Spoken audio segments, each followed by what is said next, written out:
네, 안녕하세요. 반갑습니다.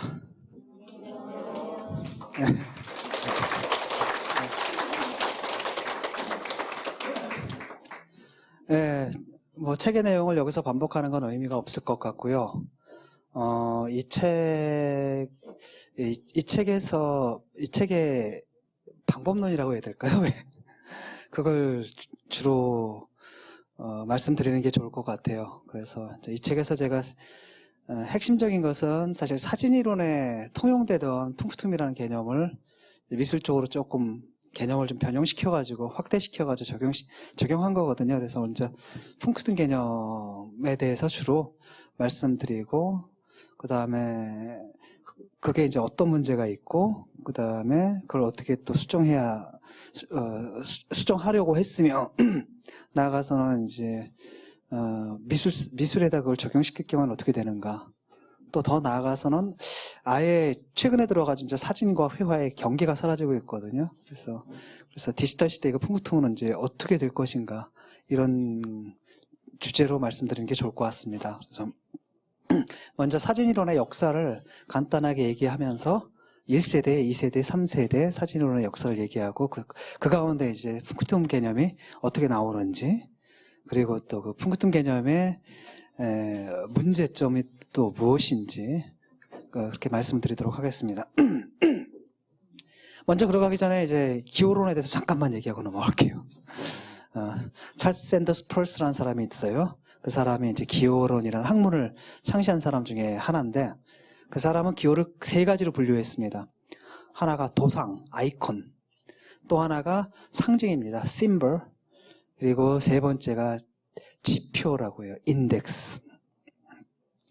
그 분류의 기준은 뭐냐면은 기호의 정의가 X가 자기가 아닌 다른 것을 가리키는 것, 그것을 이제 기호라고 하거든요. 그러면은 X가 Y를 가리킬 수 있는 것, 즉 어떤 것이 자기가 아닌 다른 것을 가리킬 수 있는 근거는 무엇이냐, 그 근거를 기준으로 이 기호를 세 가지로 분류했던 겁니다. 첫 번째 그 근거가 유사성일 경우에, 예를 들어서 여러분들 그림을 보고 이건 사과네 할 때 굳이 뭐 누가 설명하지 않아도 사과가 사과라는 걸 인지하죠. 그런 건 바로 이제 도상이라 그래요. 유사하기 때문에. 여러분들 화장실 딱 찾아 들어갈 때도 굳이 뭐 남자, 여자 안 쓰여 있어도 그림만 보고 들어가죠. 그런 것들이 바로 도상입니다. 아이콘이라 그래요.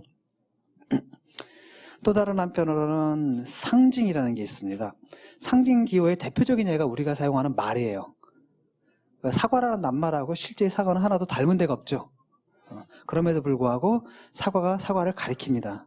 그걸 갖다 흔히 우리가 뭐냐면 자의성이라 그래요. 언어기호의 자의성. 제멋대로 갖다 붙이는 거죠. 그래서 언어기호는 자의적이기 때문에 또 꼭 뭐가 필요하냐면 규약이 필요합니다. 모든 사람들이 그렇게 사용하기로 약속을 해야 돼요. 예를 들어서 뭐 사과한테 나는 개인적으로 사과라는 음향이 싫어. 그래서 난 사과를 갖다 소과라고 부를래라든지, 과가 너무 강한 것 같아. 가가 낫지 않냐, 뭐 이렇게. 제멋대로 해가지고 의사소통이 안 된단 말이죠. 그렇기 때문에 언어기호 같은 경우는 자의적이기 때문에 그걸 갖다가 지시하는 대상에 딱 묶어두기 위해서는 사회적으로 딱 엄격하게 합의를 해야 됩니다. 규약성이 있어야 되는 거죠. 그런 기호를 우리가 이제 보통 상징이라고 그래요. 특히 이제 우리가 사용하는 낱말. 우리가 사용하는 언어에도 사실 도상에 가까운 것들이 있습니다. 그 대표적인 게 이제 의성어 같은 거 있죠. 왜? 꽃기호 이런 건 도상이죠.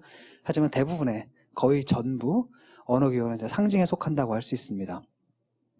세 번째는 지표예요. 지표 같은 경우에는 이제 여러분 인덱스라는 말 어디서 많이 봐요? 책 보면 나오죠. 어디로 가라고 가리키죠. 몇 페이지에 있다고요. 화살표 같은 게 인덱스입니다. 그러니까 인덱스는 인접성이에요. 또는 인과성입니다. 예를 들어가지고 개가 막 짖는다. 무슨 뜻이에요? 밖에 누군가 와 있다. 또 문 밖에서 발자국 소리가 점점 커졌다. 그럼 뭐예요? 누군가가 다가오고 있다. 이런 거죠. 그래서 대충 경찰이 수사를 할 때 왜 수사의 단서를 찾는다. 이 단서라는 게 대부분 다 자연적인 지표 기호를 찾는 거예요. 또는 뭐가 있을까나, 헨젤과 그레텔이 숲속에 들어갈 때 빵 조각을 계속 흘리면서 가죠. 이런 것들이 다 지표입니다. 이렇게 지표는 인접성 또는 인과성에 따라서 기호작용을 하는 거예요. 그래서 지표 같은 경우에는 그 기호와 그것이 가리키는 대상 사이에 인과관계가 반드시 있습니다. 자, 그럼 아이콘은 유사성, 그 다음에 지표, 인덱스는 인과성, 그리고 상징은 뭡니까? 아무런 인접성도 없고 유사성도 없죠. 그래서 그거는 무연성이라고 그래요. 아예 인연이 없다. 인연이 없다라고 얘기를 합니다. 그래서 무연성. 그래서 무연적 기호라고 얘기를 합니다. 이 세 가지 기호가 이제 분명히 구별됐을 겁니다. 그래서 퀴즈를 좀 낼까요? 예를 들어가지고 푸생의 그림. 뭐가 좋을까요? 레오나르도 다빈치의 최후의 만찬. 기호적으로 뭐예요? 뭐예요? 응?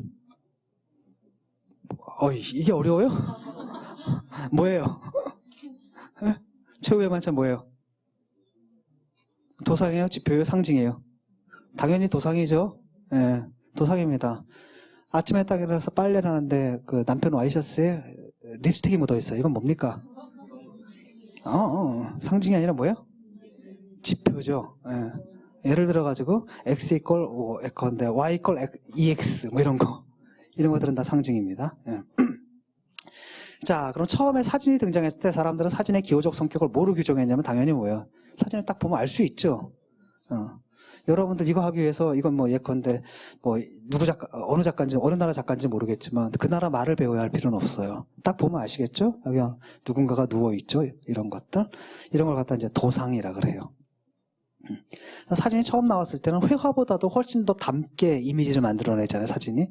그렇기 때문에 사람들은 사진의 기호적 성격 할 때 제일 먼저 떠오르는 게 바로 도상성이에요. 사진은 도상이다. 이런 생각을 했습니다. 그때 사진 이전에 도상적 기호의 대표적인 게 뭐였습니까? 사진 이전에는 회화였죠. 그런데 사진이 이걸 빼앗아간 거예요. 그러니까 회화가 황당해지겠죠. 그래서 화가들의 일부는 이제 사진사로 전업을 합니다. 초상화 그려주다가 이제 사진사가 돼버려요. 또 하나는 뭐냐면 이제 회화가 이상해져요. 그게 뭐냐, 현대 회화가 되죠. 왜? 담게 그리는 건 이제 누가 잘해요? 사진이 잘한단 말이죠. 그러니까 현대 화가들은 뭘 하냐면 사진이 못하는 걸 하려고 그래요. 사진이 못하는 건 뭐냐? 사진이 잘하는 거를 뒤집으면 사진이 못하는 거예요. 사진은 어떤 대상을 있는 그대로 보여주는 건 잘하지만 다르게 보여주는 건 못하거든요. 화가들이 다르게 그리기 시작해요. 이제 안 담게 그리기 시작해요. 우리는 알 겁니다. 르네상스 이후에는 화가들이 담게 그리기 위해서 얼마나 노력을 했는지. 원급법 발명하지, 해부학 발명하지, 뭐 알베르티는 그리드 쳐가지고 막 아시죠, 여러분들?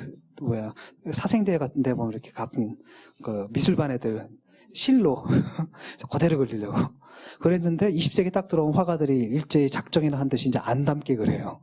형도 삐뚤빼뚤, 색채도 뭐 제멋대로 갖다 쓰죠. 그럼 왜 그러냐면 사진한테 받은 충격 때문이에요.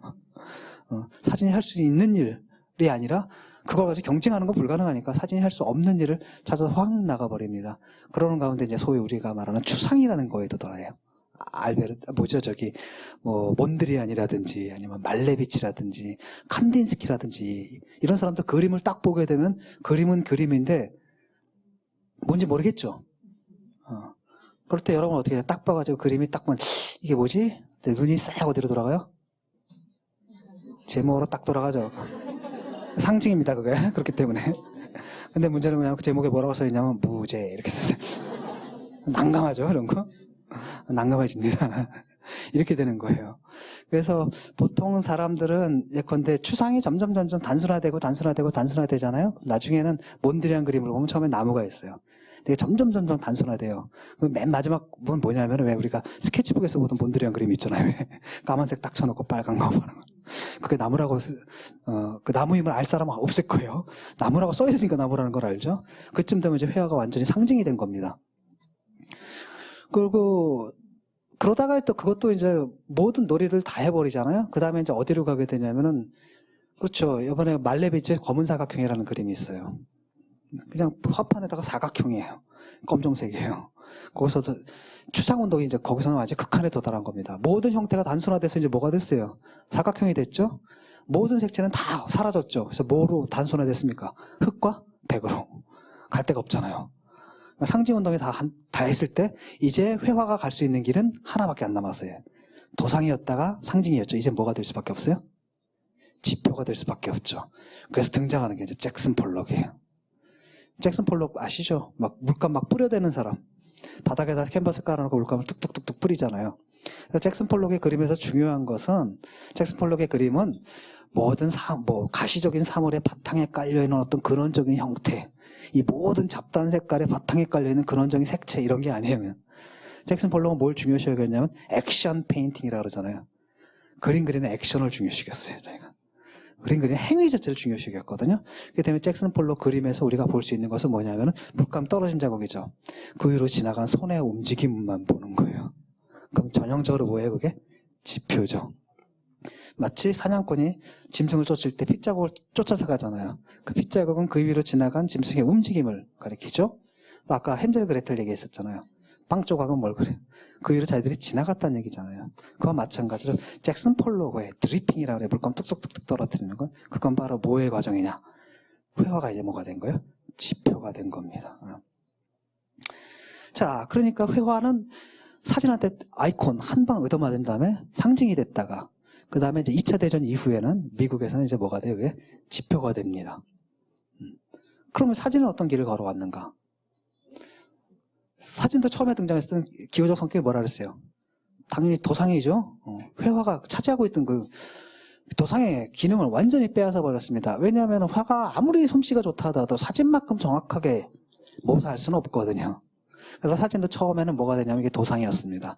그러다 보니까 이제 사람들이 사진을 어떻게 찍냐면은 회화처럼 찍어요. 그건 왜 그러느냐면은 이미지잖아요. 어떤 새로운 이미지든 어떤 새로운 테크닉이든 그게 처음에 나타날 때에는 사람들한테 익숙한 패러다임을 따라해요. 아무리 컴퓨터가 디지털이라 그러잖아요. 윈도우를 한번 보세요. 윈도우도 디지털이죠. 윈도우 오피스를 한번 보세요. 어떻게 되어 있습니까? 인터페이스가 사무실에 들어가죠. 폴더를 꺼내죠. 파일을 열죠. 그 다음에 필요 없는 건 어디다 집어넣어요? 휴지통에 집어넣죠. 아날로그예요. 그러니까 사진도 처음에 딱 등장하자마자 누굴 흉내내냐면 회화를 흉내내요. 이게 지금 회화주의 사진입니다. 보시면 아시겠지만 딱 보면 이게 오늘날 우리가 갖고 있는 사진 개념이 아니죠. 요즘 이런 사진 찍을 수 있어요? 길바닥에서 누군가가 탁 누워서 탁 폼 잡고 이렇게 우리 사진 안 찍잖아요. 근데 초기 사진은 이게 회화 같아요. 그래가지고 사라져버렸네. 이미지를 계속 돌아가면서 한번 보죠. 이런 거예요. 좀 전에 그림하고 상당히 비슷하죠. 회화. 이게 회화거든요. 근데 이런 회화적인 연출을 합니다. 이런 것들. 요즘 이런 걸로 사진 찍는 사람 없죠. 연출한 거죠. 비슷하죠. 마녀. 이런 거라든지. 이건 뭐 드가 같죠 거의. 무희. 예. 이거 누구 그림 같아요? 유명한 그림이 있습니다. 딱 떠오르는 그림. 그죠? 모네 해돋이. 딱 떠오르는 그림이 있을 거예요. 뭐예요? 뭐 역시 모네죠? 이런 것도. 이거 보면 이게 사진이에요, 이게. 사진입니다. 이게 어떻게 하냐면, 여러분들 있잖아요. 사진 멋있게 보이고 싶잖아요. 그럼 일단 노출을 길게 하세요. 이게 막 흐려집니다. 샤프한 게 아니라 흐려지니까 붓으로 터치한 듯한 느낌이 나요. 이런 것들이 바로 이제 회화를 흉내내는 겁니다, 사진이. 비슷하죠, 아까 이거? 딱 르누아르죠, 그냥 전형적으로. 이것도 그림이 아니라 사진입니다. 예. 프레 그 라팔 전파 느낌이 나는. 예. 터너 그림하고 상당히 비슷하죠. 인상파 그림이나 뭐 이런 것들도 누가 봐도 이거 회화적이죠. 예. 자, 이게 이제 사진 이론이 처음에 등장했을 때는 그렇기 때문에 사실 이걸 픽토리얼리즘이라 그래요. 그래가지고 사진이 뭘 따라가냐면 회화를 흉내냅니다. 그 다음에 사람들이 사진 하면 생각나는 게 뭐냐? 바로 뭘 생각하냐면 사진은 세계의 그림이다. 사진은 세계의 그림이다. 이런 생각을 해요. 실제로 여러분들 그걸 보세요. 법정에 가가지고 법정에서 사진은 뭘로 제출됩니까? 증거물로 제출되죠. 신문에는 사진이 실리죠. 신문에 사진이 실리지 그림이 실리지는 않아요. 그렇기 때문에 이제 사진이라는 것은 현실에 그 아주 충실한 반영이며 현실을 거울처럼 보여주는 어떤 것이다 이런 생각이 듭니다. 이런 사고방식이 이제 태어나는 겁니다. 다들 그렇게 생각했죠. 근데 실제로 그런가? 사진이 세계의 그림인가? 근데 결코 그렇지 않습니다. 결코 그렇지 않은 게 왜냐하면 사진은 사실은 그 세 개의 그림이기 이전에 동시에 또는 그것을 찍는 사람의 머릿속에 관념의 그림이에요. 사진가 가지고 얼마든지 사기를 칠 수가 있습니다. 사진이 증거물이 아니라 얼마든지 사진을 가지고 장난을 칠 수도 있고 사진이 참말만 하는 게 아닙니다. 세계를 있는 그대로 보여준다고 생각하시죠? 완전히 다르게 보여줄 수가 있어요. 예를 들어 가지고 첫째 생각해 보세요. 사진은 그 자체가 추상이에요. 실제로는. 왜냐? 현실은 모든 사물들이 다 연장되어 있죠. 근데 사진은 그 중에서 뭐만 딱 취해요? 특정 부분만 취해요. 프레임이 있잖아요. 그것만 가지고도 이미 거짓말을 할 수 있어요. 여러분 이라크 전쟁 때 미군이 바그다드 점령했을 때 바그다드 시민들이 우르르 몰려나와가지고 후세인 동상 막 끌어내렸죠. 근데 군중이죠. 근데 줌을 이제 해가지고 줌 아웃해가지고 보잖아요. 그러면 열대 명 모여 있어요 거기. 그걸 갖다 줌인해서 보여주는 겁니다. 그런 거라는 거죠. 우리나라에서도 있었어요. 얼마 전에 이만의 환경장관이 딱 가가지고 우리나라 물이 부족하다 그래서 어디 댐인가 거기 가가지고 딱 봤는데 정말 바닥에 다 들어갔는데 사람들이 이상하다 거기 물 많은데 나중에 큰 사진 보니까 이쪽 구탱이에서만 이런 것들 요게 이제 그런 방식입니다. 그러니까 프레임으로 떼낸다는 것만 가지고도 이미 거짓말을 할 수가 있는 거예요. 두 번째는 현실에 있는 사건들은 몽땅 다 이게 뭐예요? 연속성상에 있잖아요. 시간적 연속성상에 가거든요. 근데 그중에서 한순간만 떼내요. 그거 가지고 얼마든지 거짓말을 할 수 있습니다. 예를 들어가지고 이제 누가 좋을까요? 한나라당 국회의원 중에서 마음에 안 드는 사람들이 예컨대 뭐 주성영 의원 뭐 이런다면 이분이 마음에 안 든다 싶으면은 억울한 희생자를 만들 수가 있어요. 어느 날 이제 이분이 호텔에서 딱 나와가지고 이렇게 차를 타러 이렇게 가는데 마침 그 옆에 이렇게 간판이 딱 있는데 거기에 성인 마사지 이렇게 써 있는 거예요. 또는 여대생 마사지 딱.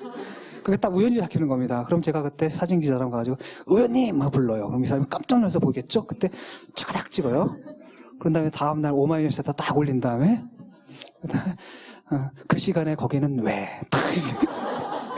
뭐 이러면 이제 뭐 빼도 박도 못하는 거죠. 근데 뭐 사건의 진행을 다 본 사람은 아무 문제가 없지만 그렇게 걸리면 이제 그게 문제가 되는 겁니다. 그 밖에도 여러 가지가 있어요. 이렇게 각도라든지 이런 것에 따라서 또 반대가 있는데 촛불 집회 때 어느 여경이 장애인 여성의 머리카락을 끄덕였다 이랬잖아요. 근데 실제로 그게 아니라 이 머리카락과 여경의 손 사이에는 거리가 있어요. 근데 이게 이제 퍼스펙티브가 땡기니까 단축법이 되잖아요. 이렇게 된단 말이에요. 그래서 또 그렇게 보도하면 또 그건 또 조선일보가 차잖아요. 이제 그런 거라든지. 그러니까 사진 가지고도 얼마든지 우리가 지금 뭐예요? 사진 가지고 조작 아직 안 했죠. 조작은 안 했습니다. 그런데도 그거 가지고 거짓말을 할 수가 있어요. 그러니까 사진이 증거물로 사용된다는 건 뭘 의미하냐면 왜 그렇게 생각하냐면 사람들이 화가는 이미지가 있죠. 대상이 여기 있잖아요. 그러니까 이 모델을 이미지로 만들기 위해서 반드시 인간의 손이 개입돼요. 그렇기 때문에 기술이 아니라 예술입니다. 손이 개입된다는 건 라틴어로 손을 마니라 그러거든요. 매니팩처 할 때 수공업을 매니팩처로 하잖아요. 마니. 그러니까 뭐의 그 가능성이냐면 매니퓰레이션.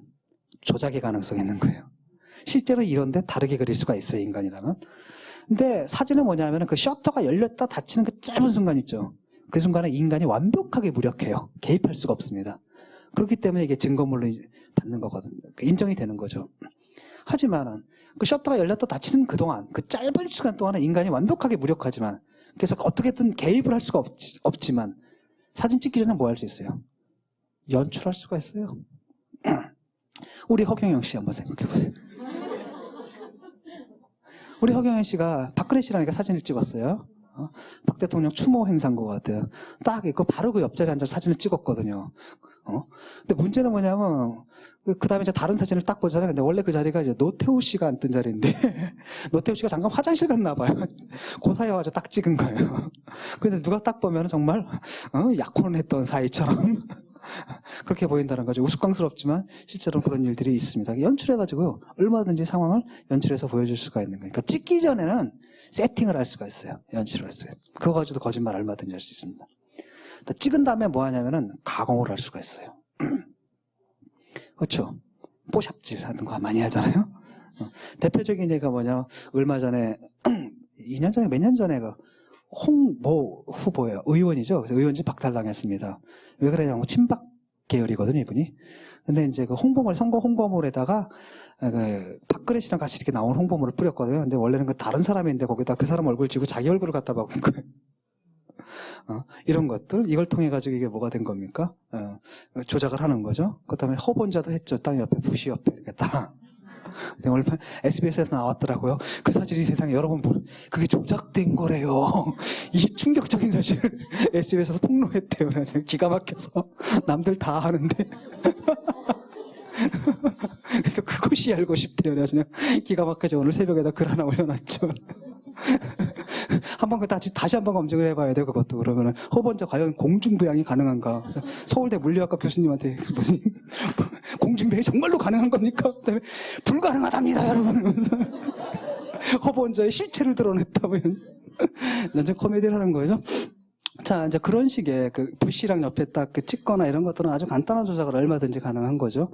또는 지울 수가 있어요. 그래서 특히 혁명 이후에는 그 이마고 담났지요 그래가지고 혁명가들이 슬슬 사라져요. 그 레닌이 막 연설하는데 그 계단 위에 단상의 계단으로 올라가는 그 계단에 딱 트로츠키가 서 있었거든요. 싹 사라져요.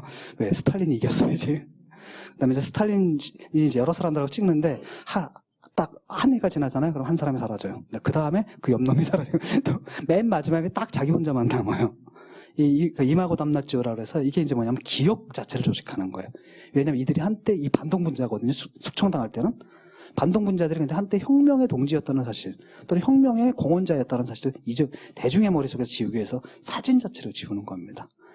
그래서 이제 특히 이제 소비에트 같은 데서 사진에서 지워지잖아요. 이미지가. 그럼 그 사람은 정말로 실체가 현실에서 지워지는 거예요. 살벌한 거죠. 그런 경우는 그렇습니다. 그렇게 이제 조작을 하는 방식들. 예. 자, 그 다음에 또 하나는 뭐냐면 아예 건드리지 않아도 얼마든지 조작 가능한 게 그 다음에 이제 표제를 엉뚱하게 붙일 수가 있어요. 슬쩍. 요번에 4대강 홍보 영상에 딱 보니까 환경부에서 만든 영상에 4대강 물이 이렇게 썩고 있는데 거기에 이제 물고기가 이렇게 죽어서 딱 떠 있는 거예요. 그래서 죽어가는 강을 살립시다 그랬는데 그 물고기가 연어예요. 근데 4대강에는 연어가 안 올라오거든요. 나중에 알고 보니까 뭐 어디더라 캐나다인가 어딘가에 무슨 오염사고가 나가지고 물고기 죽은 사진을 갖다 박아놓은 거예요. 이건 표제를 싹 바꿔가지고 완전히 다른 의미를 갖게 하는 거죠. 그런 방식이 있습니다. 그 다음에 이제 그거보다 좀 세련된 방식은 뭐냐면은 이게 참인지 거짓인지 그 확인을 안 하고 사진을 실어버리는 경우가 있어요. 그 대표적인 게 UFO 사진 이런 겁니다. 여러분 아마 포털 사이트에 맨날 나오잖아요. 어느 해변에서 괴의 생물체 발견 이런 거거든요. 근데 원래 저널리즘에 따르면 그게 밝혀지기 전까지는 실험은 안 돼요. 네. 그 다음에 이제 뭐라고 하냐면은, 야, 외계인, 멕시코 농부가 잡은 외계인 사진. 딱, 그 다음에 뭐라고 붙으면 항상, 진짜일까? 이렇게 붙잖아요. 그럼 이제 클릭은 몇만 클릭이 되는 거예요. 그 다음에, 며칠 지난 다음에 조그맣게 뭐 조작으로 드러나? 끝. 장사는 다 해먹은 거죠. 얼마 전에도 또 보니까 UFO가 막 날아가다가 바다로 뻥 빠지는 그 동영상이 있었잖아요. 그런 것도 확인되기 전까지는 실으면 안 되는데 일단 실어버려요. 그러니까 대중들의 태도가 뭐냐면 이제 이미지가 딱 오면 이게 진짜인지 가상인지 안 따지는 그런 태도가 되는데 그것도 어떻게 엄밀한 의미에서 본 거 사실 조작에 속합니다. 자, 그런 방식으로 얼마든지 거짓말을 할 수가 있어요. 그러니까 또 한편으로는 뭐냐면 사진을 가지고 또한 참말을 할 수도 있겠죠. 사진을 가지고 참말을 할 수도 있고, 여러분 한번 이번에도 그런 거 있죠. 축구 경기 할 때 얼마 전에도 그런 일이 있었죠. 야구를 하는데 그 공이 하나 날아갔거든요. 근데 이게 파울인지 홈런인지 그런데 결국 판독 결과 홈런으로 이렇게 됐잖아요. 왜냐하면 사진은 또 진실을 말하거든요. 그다음에 축구공이 골문 안에 들어갔다 나왔는지 아니면 골라인을 넘지 않았는지 이런 것도 사진으로 볼 수가 있습니다. 그런 거라든지 우리가 흔히 말하는 과학사진, 보도사진도 어떤 경우는 진리를 말할 때가 있잖아요. 그런 거라든지. 그래서 사진을 어떻게 보면 그 사진 가지고도 사실 뭘 할 수 있습니까? 참말을 할 수도 있고 또한 거짓말을 할 수도 있어요. 그러니까 사진은 그렇기 때문에 실제로는 성격이 이미지가 아니라 세계를 그대로 보여주는 게 아니에요. 있는 그대로 보여줄 수도 있지만 또한 거짓으로 보여줄 수도 있거든요. 그러니까 세계는 일종의 하나의 메시지입니다. 사진 그 자체가. 텍스트예요. 문장입니다. 그렇기 때문에 문장, 언어잖아요. 그러면 사진이 뭐라는 얘기예요, 결국은? 심벌이라는 얘기죠. 심벌이라는 얘기고, 그렇게 이제 사진을 찍는 게 뭐냐면은, 스트레이트 포토그래피라는 게 있습니다. 오늘날 우리가 찍는 대부분의 사진이 그냥 스트레이트 포토그래피예요. 여러분들 그냥 사진기 들고 다니다 그냥 아무데나 재밌는 거 보고 그냥 찍죠. 연출하거나 이러지 않고 되게 그냥 찍어대는 거 있잖아요. 우리는 사진을 그렇게 생각하잖아요. 근데 옛날에 또 사진이 아직 도상이었을 때는 이 픽토리얼리즘 같은 경우에는 회화주의 사진 같은 경우에는 스튜디오에다 하거나 아니면 막 연출하거나 뭐 지금도 그렇게 찍는 사진들이 있어요. 광고 사진 뭐 이런 거 있잖아요. 그 연출해서 찍거든요. 근데 하지만 우리가 일상적인 사진 하면 이렇게 들고 다니다가 우연하게 아무거나 딱딱 찍는 걸 말하는 거잖아요. 그런 게 이제 스트레이트 포토그래피라고 합니다. 이런 사진을 보면 아름답죠. 왜냐하면 회화를 따라갔기 때문에. 회화의 목적은 뭐예요? 아름다움을 추구하는 거잖아요. 근데 스트레이트 포토그래피부터는 사진에 뭘 추구하냐면 사실 진리냐 또는 허위냐, 참이냐 거짓이냐 이게 따지게 됩니다. 오히려 이제 진리가 더 중요하게 되는 거예요. 그래서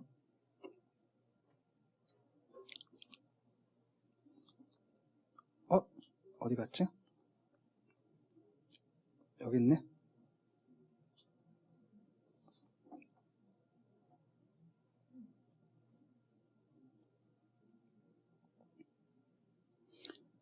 그렇게 사진을 찍은 사람 중에 하나가 이제 의젠 아지에라는 사람이 있어요.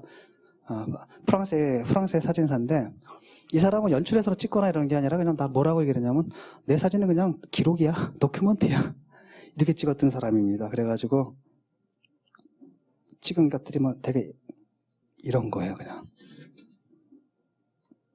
파리의 거리들 그냥 막 찍어대는 겁니다. 그러니까 지금으로 말하면 이렇게 카메라 들고 해서 상암동 아무데나 이렇게 툭툭툭툭 찍어대는 그런 사진들입니다. 그래서 이것들이 이제 기록적 가치가 있기 때문에 되게 이제 뭐 철거되는 곳 그런 것들 미리 찍어놔서 나중에 기록으로 사용하거나 그 다음에 이런 거 찍어가지고 화가들한테 팝니다. 화가들 이렇게 밑그림 그릴 때 이렇게 참고하라고. 그래서 이건 예술이 아니라 바로 뭐예요? 기술이에요. 기술이죠. 이렇게 찍어댔습니다.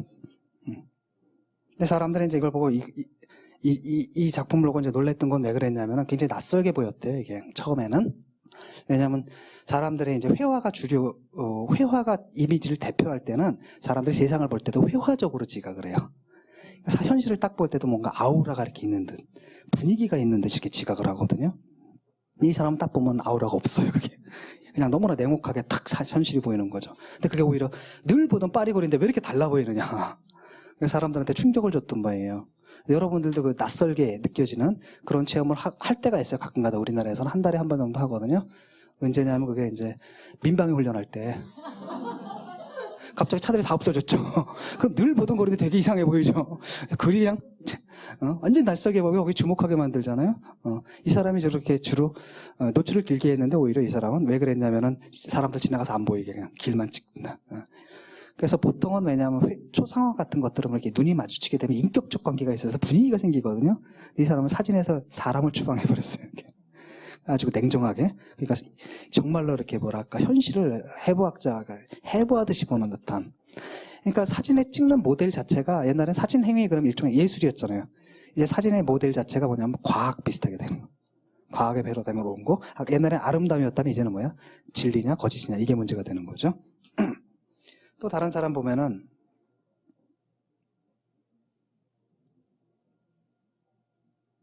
잔도라는 사람이 있어요.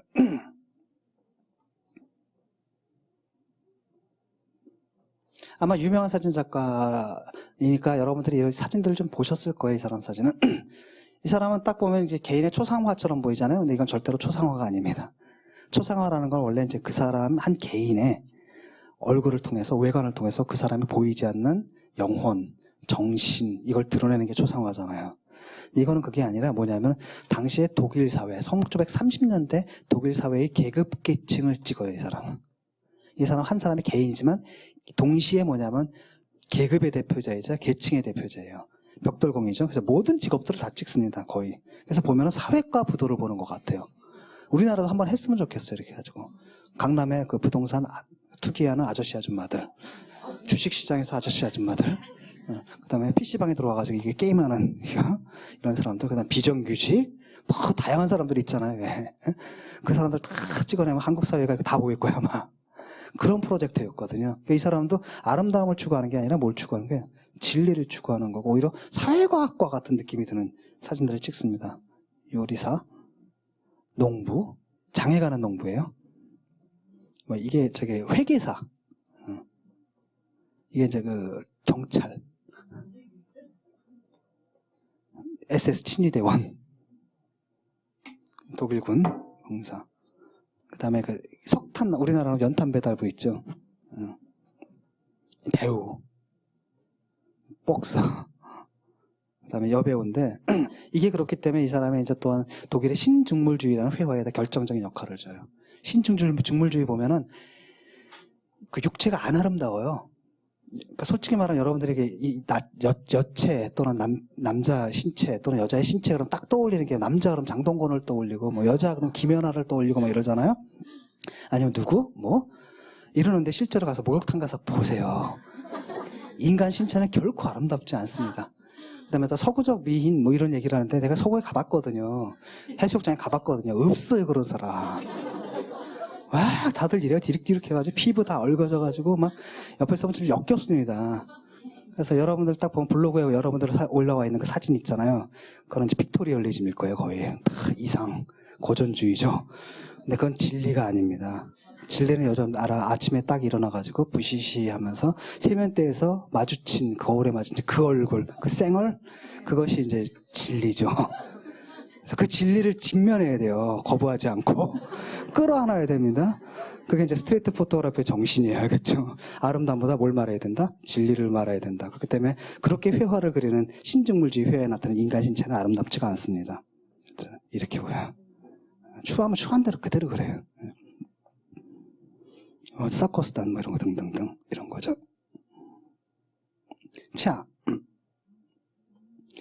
자, 그래서 그렇기 때문에 이제 사진 이론이 그러니까 처음에는 뭐로 시작했어요? 아이콘으로 시작했죠.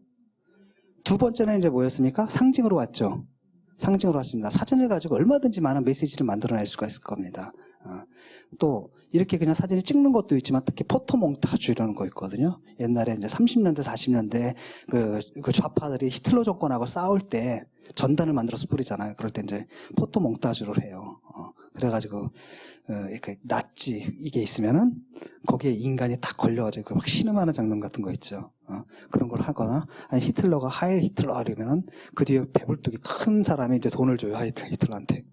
히틀러한테 그건 뭘 말하냐면 히틀러가 민족의 지도자처럼 보이지만 실제로는 더 큰 독점 자본가들의 이해관계를 대리 집행하는 꼭두각시에 불과하다. 이제 히틀러가 없어도 또 다른 놈이 나와서 저 짓을 하고 있을 것이다.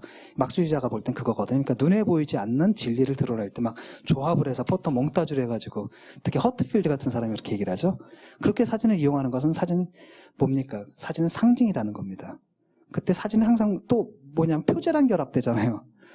그러니까 여러분 신문이나 잡지에 실리는 사진은 결코 제목이 없지 않아요. 항상 표제가 있을 거야 아마. 같이 결합하거든요. 그렇기 때문에 일대는 왜냐?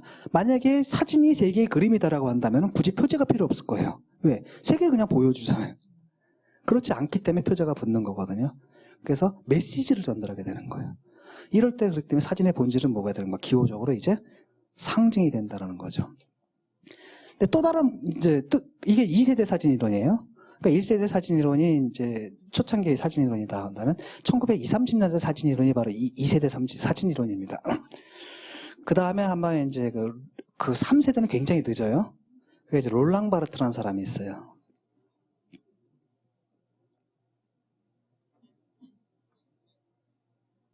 어딨냐.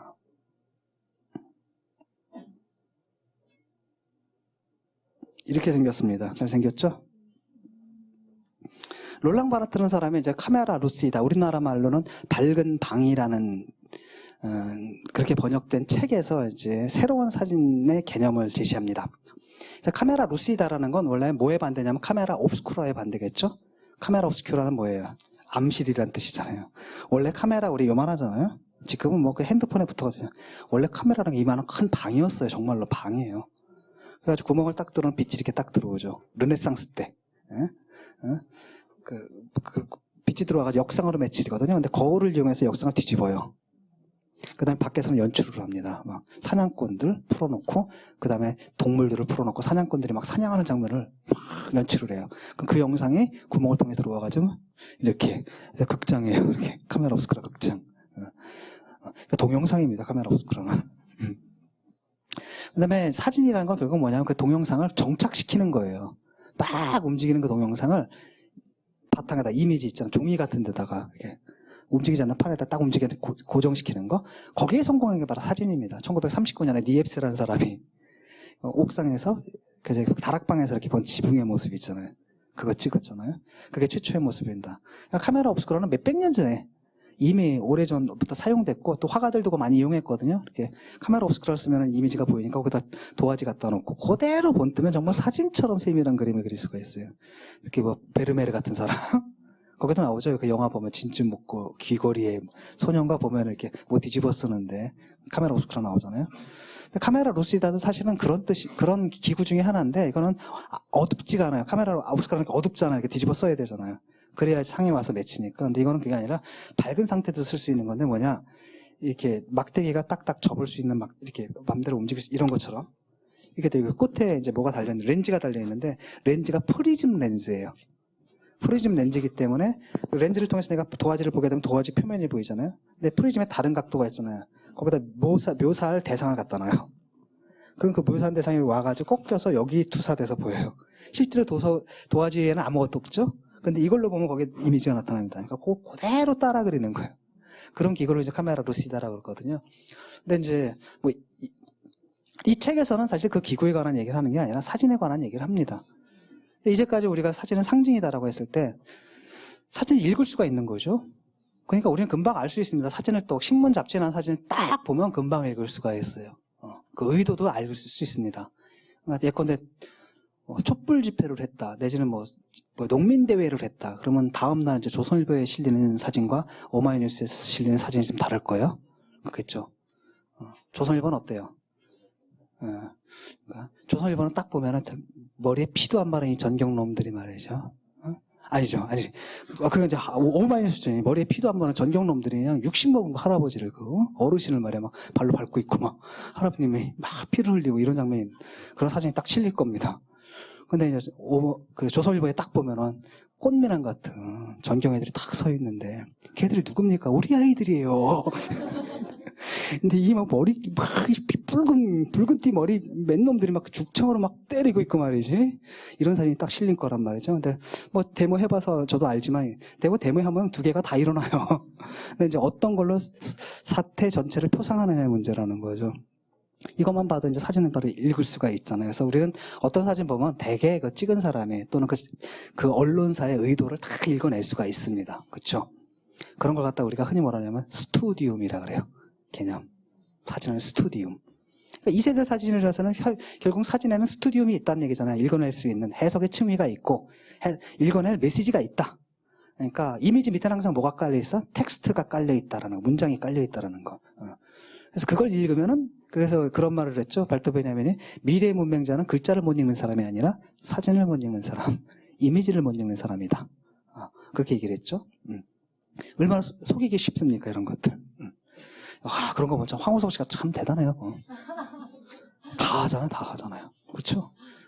줄기세포 그건 뭡니까? 뽀샵질이잖아요. 첨가 뭐 이런 거. 조작, 그 이미지 터치도 써다. 그 다음 연출도 하죠. 그 수염 안 깎은 그 파리한 그 표정으로 이렇게 병원실에 탁 누워있는 거 있잖아요. 그래서 신문기자들이 그 사진을 내보냈을 때 전 국민이 거국적으로 분노했죠. MBC에 대해서. 누가 황 박사를 저렇게 막 이러면서 열받고 기가 막히지. 온갖 기법을 다 사용했어요. 이분 보면. 어쨌든 그런 것들은 이제 스투디움입니다. 보통 이미지를 딱 보게 되면, 사진을 보게 되면 주제가 있어요. 메시지가 있습니다. 코드가 있어요. 그런데 우리는 이런 질문을 할 수가 있을 거예요. 똑같은 메시지를 담은 사진들이 여러 종류가 있잖아요. 굉장히 많은 사진들이 있습니다. 뭐 한국 전쟁에 관한 한국 전쟁에 관한 사진들이 쫙 있을 거예요. 베트남 전쟁에 관한 베트남 전쟁에 관한 사진들이 많을 거예요. 또 뭐 반전 평화 이걸 주제로 한 사진들 굉장히 많을 겁니다. 그 다음에 뭐 아프리카 어린이들도 옵시다 뭐 이렇게 읽히는 사진들도 쭉 많을 거예요. 근데 문제는 뭐냐, 그 많은 사진들 중에서 어떤 건 그냥 넘어가고 어떤 건 나한테 와서 딱 꽂혀요. 그렇죠? 그 차이가 뭐냐라는 거예요. 그 차이가 뭐냐? 바로 그걸 갖다 이 사람 뭐라냐면 punktum이라고 부릅니다. P-U-N-C-T-U-M, 라틴어로 punktum. 그게 뭐냐면 펀치 있잖아요. 이렇게 구멍 뚫는 거. 그 다음에 아쿠펑처를 하면 뭐예요? 침술 있잖아요. 찌른다라는 것이거든요. 그러니까 어떤 건 나한테 와가지고 이게 탁 찔러요. 그런 사진들이 좀 있습니다. 그걸 바로 이제 punktum이라고 그러는 겁니다. 많은 경우에는 그 punktum이라는 게 스투디움을 전복시켜요. 사람들은 딱 이미지 보면 이건 이런 사진이네. 근데 문제는 뭐냐, 어떤 부분이 딱 꽂히면서 그쪽으로 그 스튜디움 해석을 하게 하는 게 아니라 엉뚱한 데 사로잡혀가지고 딴 생각을 하게 만든다라든지 그런 효과가 있는 게 바로 이제 퉁크툼입니다. 그래서 롤랑 바르트는 두 가지 사진 얘기를 하는데, 하나가 뭐냐면 어머니가 돌아가셨어요, 이분이. 그래가지고 어머니 뭐 유품을 정리하다가 사진첩을 봤나 봐요. 근데 어머니가 6살 때인가 5살 때인가 어린 시절, 자기 어머니가 어린 시절에 그렇게 빈터가르텐이라는데 뭐라 그러더라? 온실 같은 데, 이제 겨울에. 거기서 찍은 사진이 딱 하나 있는 거예요. 근데 그걸 보는 순간 이 사람이 확 사로잡혀버려요. 이게 도대체 뭘까? 왜 이 사진 나를 엄습해 올까? 이런 얘기를 합니다. 그게 바로 이제 퉁크툼의 순간이에요. 그 다음에 또 다른 한편으로는 이제 반디어지라는 사람의 작품인데, 흑인 작가인데 흑인 중산층을 주로 찍은 작가예요. 근데 이게 흑인 중산층 가정이거든요. 가족 사진이거든요. 근데 이 사람은 여기서 뭐에 꽂혔냐면, 여기 벨트가 있죠. 여기 벨트. 요건가? 어느 게 벨트인가? 이 벨트에 꽂혔대요. 여기 벨트에 꽂혀가지고 뭔지 모르지만 이상하게 거기에 딱 꽂혀버린 게, 디테일에 꽂혀버린 거야, 이렇게. 이런 게 바로 이제 퉁크툼의 개념입니다. 그래서 이 사람 퉁크툼의 개념을 보게 되면은 어떤 사진이 있는데 그 중에서 왜 우리가 흔히 말하는 일반적이고 보편적이고 또는 어떻게 보면 나쁘게 말하면 상투적인 그 해석으로 우리한테 다가오는 게 아니라 아주 작은 디테일, 그 부분이 나한테 확 다가오면서 나를 찌르고 아프게 하고 사건처럼, 내가 그 사진을 봤을 때 어떤 사건처럼 느껴지는 그런 효과, 그걸 갖다 퉁크툼이라고 불렀습니다. 사실은 저도 그런 체험을 아주 오래전에 한 적이 있어요. 왜냐하면 사실 제가 사진에 관심이 없었거든요. 그 전에는. 지금도 그렇게 큰 관심이 있거나 그렇진 않아요. 그런데 20년 전에 남의 집에 갔습니다. 남의 집에 갔는데 그 집 책장에 사진 한 장이 이렇게 딱 있어요. 근데 그 사진을 못 꽂혔어요. 그래가지고 오늘 내가 이제 그 얘기를 했죠. 그 얘기를 했더니 누군지도 몰라요. 누구 작품인지도 몰라요. 근데 그때 내가 그 집주인한테 얘기 듣길, 저게 누구 작품이냐 그랬더니 어떤 일본 거래요. 한국 대학생들이 이렇게 아마도 4.19 때인 것 같은데, 한국 대학생들이 비를 맞은 듯 추적추적 하면서 이렇게 탁 하는데 교문을 걸어 나오나 어디서 이렇게 탁 걸어 나오는 장면이거든요. 근데 너무 강렬한 거예요. 그래서 내가 이제 물어봤죠. 그 작가가 누구냐. 그랬더니 뭐 일본 작가 거다, 이렇게 얘기를 하더라고요. 그게 이제 20년 전 일이에요. 그리고 오늘 이제 출판사에서 독자들하고 이제 대화가 있었거든요. 그 대화하는데 그 사진 찍으러 오신 분이 있어요. 근데 그분한테 내가 막 그 얘기를 하는데 그분이 가면 사진 찍다 말고 그게 누굽니다 하면서 이름을 가르쳐 주는 거예요. 그래서 20년 만에 이름을 알아가지고 오늘 구글 들어가서 검색해서 긁어왔어요. 그 요 사진입니다. 요 사진이거든요. 그러니까 뭔진 모르지만, 어딘진 모르지만은 근데 그냥 확 와서 닿는 거예요. 이게 그 배경이 4.19다 이런 것도 별로 중요하지 않았던 것 같아요. 그냥 아직도 몰라요, 이게 4.19인지 아닌지는. 느낌만 그렇다라는 거죠. 근데 묘한 그 표정들 있잖아요. 저 착잡함들이라든지 이게 굉장히 강하게 와닿는 겁니다. 근데 왠지는 설명하기가 힘들어요. 너무 개별적이기 때문에. 그 다음에 또 나만 느끼는 것이, 또 어떤 사람들만 느끼는 것이, 다른 사람들은 딱 보고 그냥 사진이네 하고 넘어갈 수도 있는 그런 문제라는 거. 이게 바로 이제 퉁크툼이라는 거죠. 그리고 또 하나는 뭐냐. 아까 봤던 거. 우리가 아우구스트 잔더 사진 봤죠? 아까 계급계층 막 찍은 거. 그냥 막 넘어갔죠. 근데 그 중에 어느 거는 이게 딱 잡아요. 이거예요. 이 사진을 확 와서 닿거든요. 왜 그런지 이유를 잘 모르겠어요. 근데 다 그 모든 사진들, 이 사람이 이걸 굉장히 많은 시리즈 연작을 찍었거든요. 그래서 여러분들은 아마 그 사진 작가들 중에서 왜 굴뚝만 찍는 사람들 있죠. 왜? 또는 아파트 이렇게 베란다만 찍는 사람들이 있거나 이렇게 찍는 사람들 있죠. 공장만 찍는 사람들이 있거나 그런 것들을 흔히 우리가 뭐라 그래요? 유형학적 사진이라고 그래요. 그 유형학적 사진의 아버지가 바로 이제 아구스트 잔더인데, 근데 그 많은 그 유형들 중에서 요거 하나는 딱 개별적으로 튀어와가지고 나한테 와서 딱 꽂히더라고요. 왜 그런지 이유를 모르겠어요. 근데 아마도 이제 근데 나만이 아니라 누군가 이제 여기에 꽂혔던 사람이 있는 것 같아요. 이거 보세요. 같은 제목이에요. 석탄 배달부. 이건 사실 좀 연출기가 좀 강하게 나죠. 좀 이렇게 영화적으로 훨씬 더 또는 회화적으로 훨씬 더 신경 써가지고 찍은 듯한 느낌이 들지만은 하여튼 한 몇 년 뒤에 나온 작품인데 이거 분명히 이제 내가 볼 때는 이거 잔더 사진 봤다. 그 사람도 와서 꽂힌 거죠. 뭔가가 있다라는 거예요. 왜 꽂혔나 생각했는데 아마도 이것 때문이 아닐까 싶기도 하고 이게 트럼프 레이어라고 하거든요. 그림인데 지금 저 액자까지도 그림이에요, 당연히. 근데 아까 그 사진을 보게 되면은 이 프레임 때문인 것 같아요.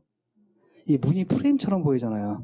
그다음 사진으로 또 한번 사각이 또 반복되죠. 그러니까 마치 이게 뭐냐면 이상한 나라의 앨리스가 토끼굴 속에 들어갔다 다시 나오는 듯한. 그러니까 저 문 안쪽은 또 뭘까 이런 느낌도 들고 그래서 갑자기 쑥 나오고 이 사람 표정도 예사롭지가 않잖아요. 아마 이런 그림 효과 때문인지 몰라도 하여튼 확 와닿는 게 있습니다. 이런 것들이 바로 풍크툼이에요. 근데 이제 문제는 뭐냐면 롤랑바르트의 풍크툼 개념은 생각해 보세요. 이 사람 두 가지거든요. 하나는 그게 있었기 때문에 지금은 없지만 어머니 안 계시잖아요. 돌아가셨잖아요. 근데 사진 속엔 그게 있거든요. 돌아올 수가 없는. 그러니까 굉장히 뭐랄까 향수적인 이런 개념이에요. 그 사진이란 건 뭐냐면 항상 어떤 것이 있었다는 걸 증명하거든요. 예컨대 그림 같은 경우, 예컨대 뭐가 좋을까? 무슨 그림이 좋을까? 예컨대 다빈치 최후의 만찬 같은 거 보세요. 그게 있었던 거기 있는 인물들이고 있었던 인물들이 아니거든요. 그렇다는 거죠. 반면에 사진은 반드시 뭐예요? 있었다라는 거예요. 특히 그 사람이 없어졌을 때, 그 사람 죽었는데도 불구하고 그게 남아있거든요. 그러니까 굉장히, 특히 이제 죽은 사람들 사진 같은 거 볼 때, 나한테 굉장히 친밀하지만, 사진으로 딱 나왔을 때 그 느낌들, 굉장히 묘하거든요. 예를 들어서, 내가 굉장히 친한 친구가 있는데, 사진을 뒤지다 보니까 그 친구 사진이 딱 한 장에 있는 거예요. 그때 그 느낌. 지금은 없는데, 한때 있었다. 이런 느낌들. 이게 이제 한 가지고요. 또 하나는 디테일의 문제입니다. 그러니까 디테일이라는 건 뭐냐면은 세부거든요. 근데 그 디테일은 사진사가 의도해서 찍은 게 아니에요. 그냥 있기 때문에 찍은 거예요. 있기 때문에 찍은 겁니다. 있으니까 찍히는 거예요. 굳이 찍을 필요가 없었는데 찍으려고 할 의도가 있는데 그냥 다만 거기 있었기 때문에 찍힌 거예요. 근데 사람들이 이것만 신경 쓰는 거예요. 찍으려고 한 것만 신경 쓰는데 나중에 찍고 나면 이상하게 한번 그 생각 한번 해보세요. 예를 들어가지고 얼마 전에 고교생이 배를 타고 갔죠. 제주도까지. 행방불명됐죠. 어디서 행방불명됐는지 모르죠. 그랬는데 이제 마지막으로 확인한 게 뭐냐면 배에 탔다는 사실 확인됐어요. 왜? 다른 사람들이 찍은 사진 중에 걔가 들어가 있는 거예요. 근데 그 사람들이 걔를 찍을 의도가 있었어요? 없었어요? 없었다. 그런 식으로 그냥 찍혀버리거든요. 사건처럼. 이게 그러니까 뭐랑 관계가 있냐면 이 풍크툼의 효과라는 것은 피사체랑 관계가 있는 겁니다. 피사체가 있었어요. 피사체가 있었기 때문에 그러니까 사진이라는 건 어떻게 보면 사실은 우리가 사진 아까 도상이라고 보고 또 한편으로 상징으로라고 했잖아요. 근데 사진은 바로 뭡니까? 인과관계입니다. 어떤 게 있으면 뭐예요? 찍혀요. 사진은 유사성을 만들어낼 의도가 없습니다. 아주 물리화학적 작용이에요. 어떤 대상이 있죠. 그럼 빛이 반사가 돼요. 또 보다 렌즈에 모여요. 쭉 가가지고 저쪽 카메라 옵스쿠라 역상에 맺히죠. 근데 거기에 뭐가 있냐면 강강물질이 발라져 있어요. 그럼 거기서 빛이 가가지고 화학적으로 반응을 하는 거예요. 끝. 이게 바로 무슨 관계예요? 인과관계라는 거죠. 그러니까 사진은 만들어질 때 자체가 제작 방식 자체가 지표적 관계라는 거예요. 그 다음에 또 두 번째는 뭐냐면 그 만들어진 사진 사람들이 볼 때 사진의 효과가 뭐였어요? 아까 해석이 아니라 뭐였어요? 와서 찌르는 거죠. 그러니까 사진이 자극제예요. 그러니까 일종의. 날 와서 찌르거든요. 자극하는 것도 결국 뭐예요? 인과관계라는 거예요. 자극, 반응 체계라는 거죠. 그러니까 사진은 그것이 이미지가 만들어지는 것도, 만들어지는 과정을 봐도 지표에 속하고 또 어디에? 그것이 우리한테 효과를 주는 효과라는 관점에서 볼 때도 수용자의 관점에서도 역시 뭐에 속해요? 지표에 속하는 겁니다. 그러니까 롤랑바르트 이론은 창작자 이론이라기보다는 훨씬 더 수용자 이론이에요. 수용자 이론에서 볼 때 해석보다 중요한 게 바로 뭐예요? 해석하기 참 힘들지 뭔가 와서 나한테 개별적으로 꽂히는 그것이 중요하다라고 얘기를 했다는 겁니다. 그게 바로 풍크툼의 개념이에요. 근데 그게 지금 뭐가 이제 문제냐면 이제 그런 문제가 있는 거예요. 풍크툼이다라는 게 두 가지 성격이 있는 거예요. 하나는 이 노스탈직해요. 즉 향수적이에요. 회고적이에요. 두 번째는 솔립시스트예요. 솔립시티가 유아론적이라는 겁니다. 오직 나한테만. 오직 나한테만. 이런 문제가 있다는 거죠.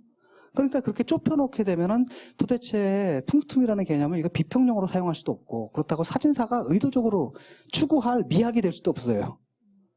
왜냐하면 아까 그 뭡니까? 풍투미라는 건 의도해서 나타나는 게 아니잖아요. 의도하지 않은 디테일에서 나타난단 말이죠. 이러니까. 그 다음 너무 회고적이다라는 거죠. 그 개념이. 그래서 롤랑 바르트 그대로의 의미다라고 한다면 그렇기 때문에 비판을 많이 받아요. 저게 사진 이론으로서 과연 적합한 거냐. 그리고 그 효과가 너무 개별적이다라고 한다면, 아니, 딱 보고 나를 보고, 나는 꽂혔는데, 여러분 꽂히죠? 그랬더니, 아니요, 멀뚱히 이러는 거예요. 그렇다고 저게 왜 꽂혀야만 되는지 이유가 있어요, 없어요? 그것도 될 수가 없다는 말이죠. 그렇다면 굉장히 트리비얼해지는 거예요. 예를 들어서 자기 엄마 사진 보고 자기가, 이러는데, 나는 보고 아무렇지도 않거든? 이 노스탈직하단 말이죠, 그게. 너무 뭐랄까 개인적이고 개별적이고 보편적 전달 가능성이 없다라는 할 경우에 그걸 뭐하러 어디다 쓰느냐라는 거예요. 그 다음에 또 다른 한편은 뭐냐면 아까도 얘기했던 의도가 아니잖아요. 의도해서 그걸 효과를 만들어낼 수 있는 건 아니잖아요. 그러니까 사실 이게 사진의 미학으로 사진사의 미학이 되기도 뭐하고, 그렇다고 이게 사진을 관람하는 관람자의 관객의 수용 미학이 되기도 좀 뭐해요. 그러면 수용 미학이 되려면 그래도 어느 정도 보편적 전달 가능성이 있어야 되거든요. 바로 이제 그래서 이제 이걸 버리지 않으니 또 아까워요. 왜냐하면 풍부툼이라는 개념 자체가 또 풍부툼이 있거든요. 딱 들으니까 와서 꽂히죠. 아깝잖아, 이거를. 이게 이제 저의 문제입니다. 이게 이제 내 문제라는 거죠. 그래서 이 개념을 좀 이렇게 너무 이렇게 롤랑 바르트적인 의미를 쓰게 되면 실제로 사진으로서도 의미가 없게 되거든요. 그래서 저는 이 개념을 이제 어떻게 쓰냐. 이거를 조금 개념을 넓게 약간 변화시켜가지고 의미를 좀 더 확장시켜서 그냥 와서 꽂히는 거 있잖아요. 그 다음에 어떤 보편적이고 일반적인 해석을 뒤집으면서 그것과 상관없이 나한테 와서 개별적으로 꽂히는 그거.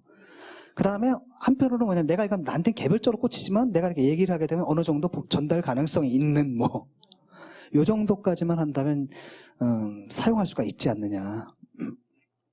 그리고 또 하나는 이제 그렇게 좀 넓히면서 또 하나는 뭐냐면은 이제 결정적인 문제가 그거예요.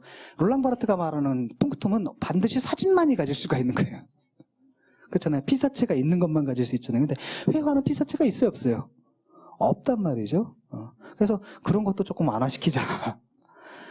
그래서 그렇다면은 너무 그 롤랑 바르트가 말하는 그 punktum의 그 글자적인 의미, 개념 그 자체에 사로잡히지만 않는다면은 조금 더 이 개념을 유의미하게 쓸 수 있겠다 싶은 게 회화에도 그런 게 있어요.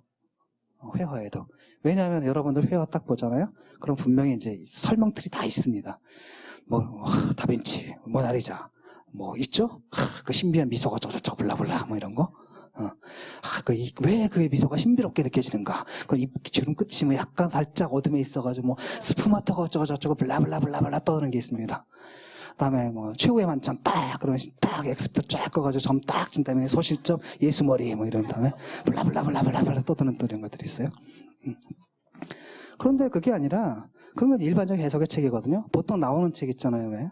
읽어주는 여자, 읽어주는 남자, 이런 책들. 저는 이제 그런 남자와 여자를 싫어하는 남자인데. 그러니까 읽어주는 거, 물론 읽어주는 것도 필요해요. 아이들한테는 그렇잖아요.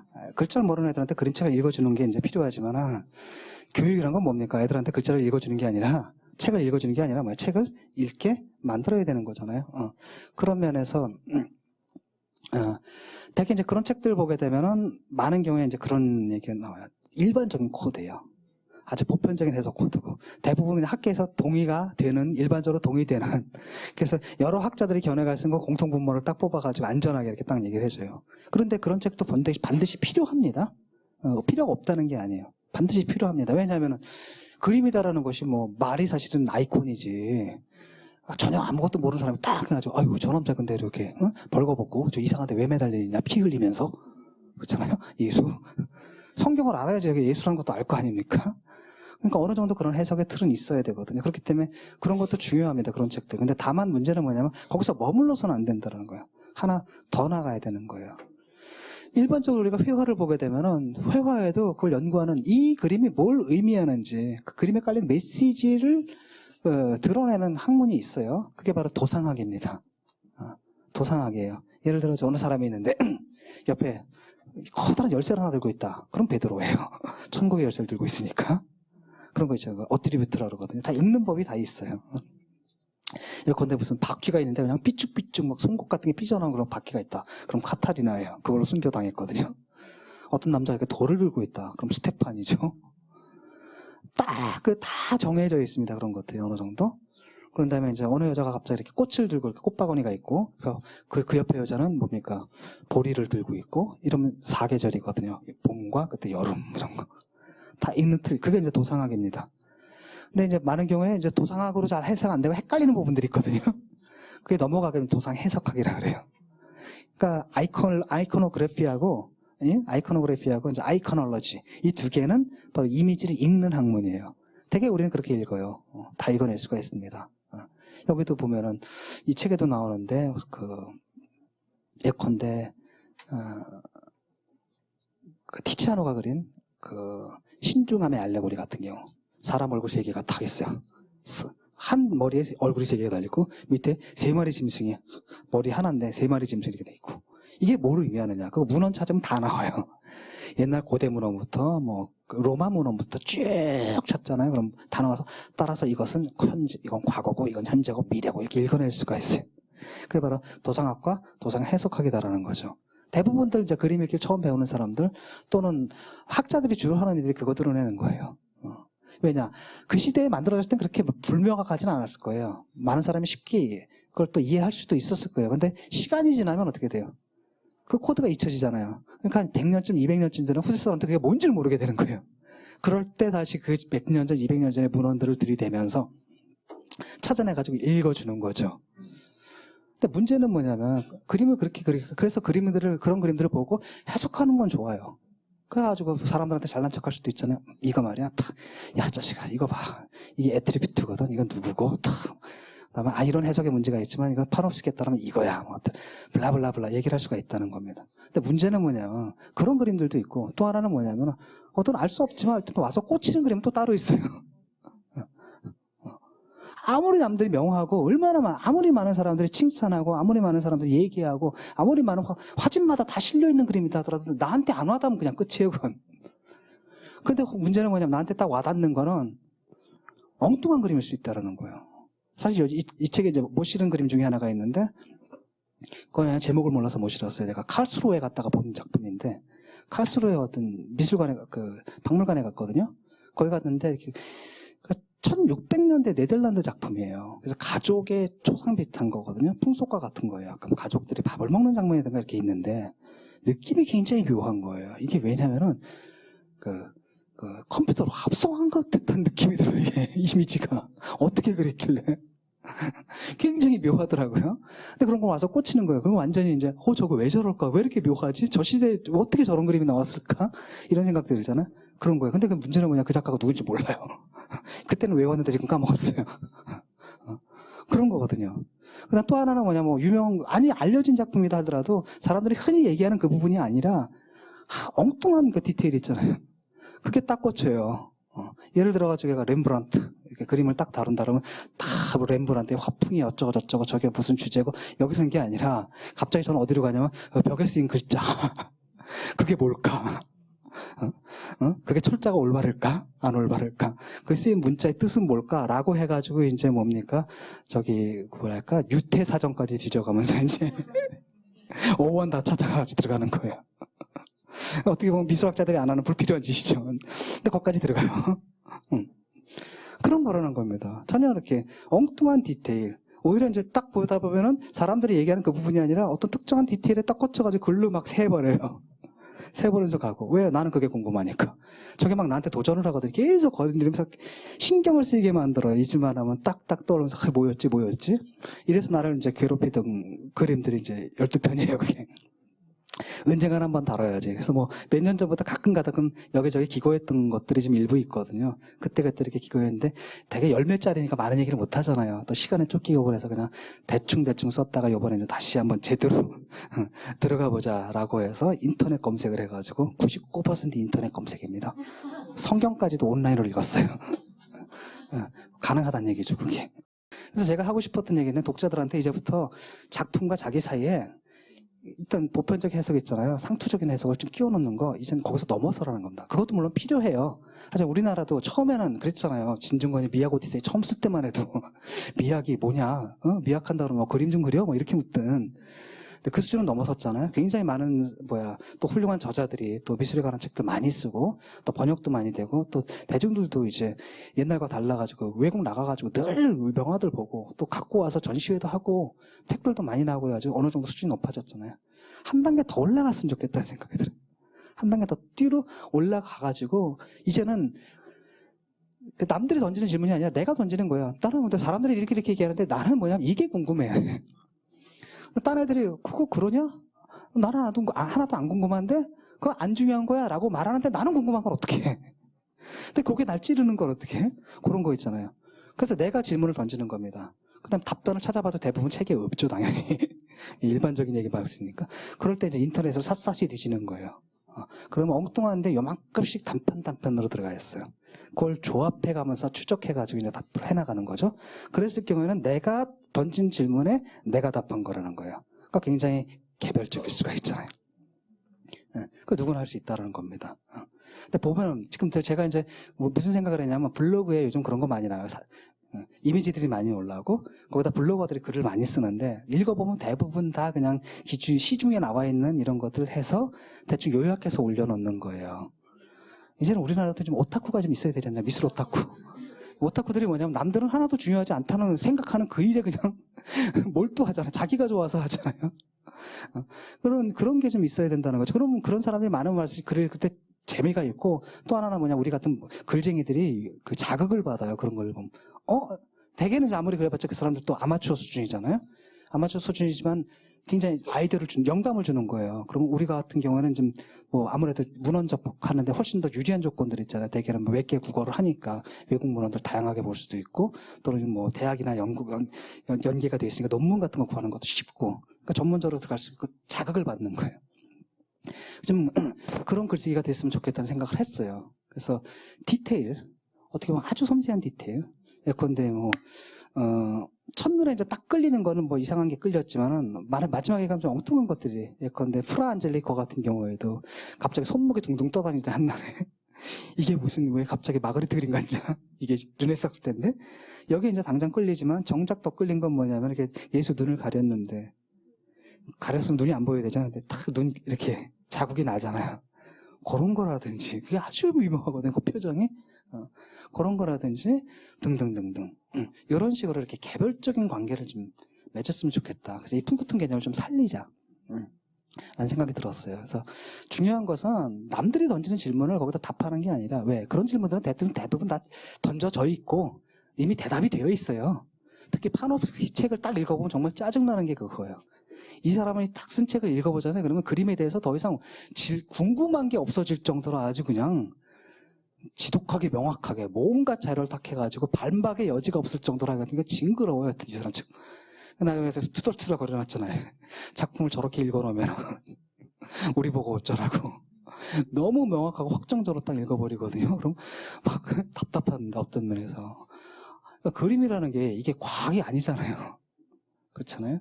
심지어 과학에서도 완벽한 체계란 불가능하거든요. 근데 대개는 이제 그림 보고 정답이 있다고 생각하는 것 같아요. 한번 생각해보세요. 옛날에도 우리 어렸을 때, 초등학교 때 그림을 그리잖아요. 그럼 선생님이 꼭 나보고 뭐라냐, 윤곽선을 그리지 말래요. 그다음에 검정색을 쓰지 말래요. 근데 이해가 안 가는 거야. 아니, 윤곽선을 그림은 어떻습니까? 검정색을 또 쓰면 또 어때요? 이런 게 있어요. 그게 얼마나 웃기는가. 무슨 정답이 있다는 얘기잖아요. 마찬가지로 이제 그런 얘기를 해드릴게요. 옛날에 제주도 갔을 때 어느 선생님을 만났는데 그분이 어린 시절 얘기를 하더라고요.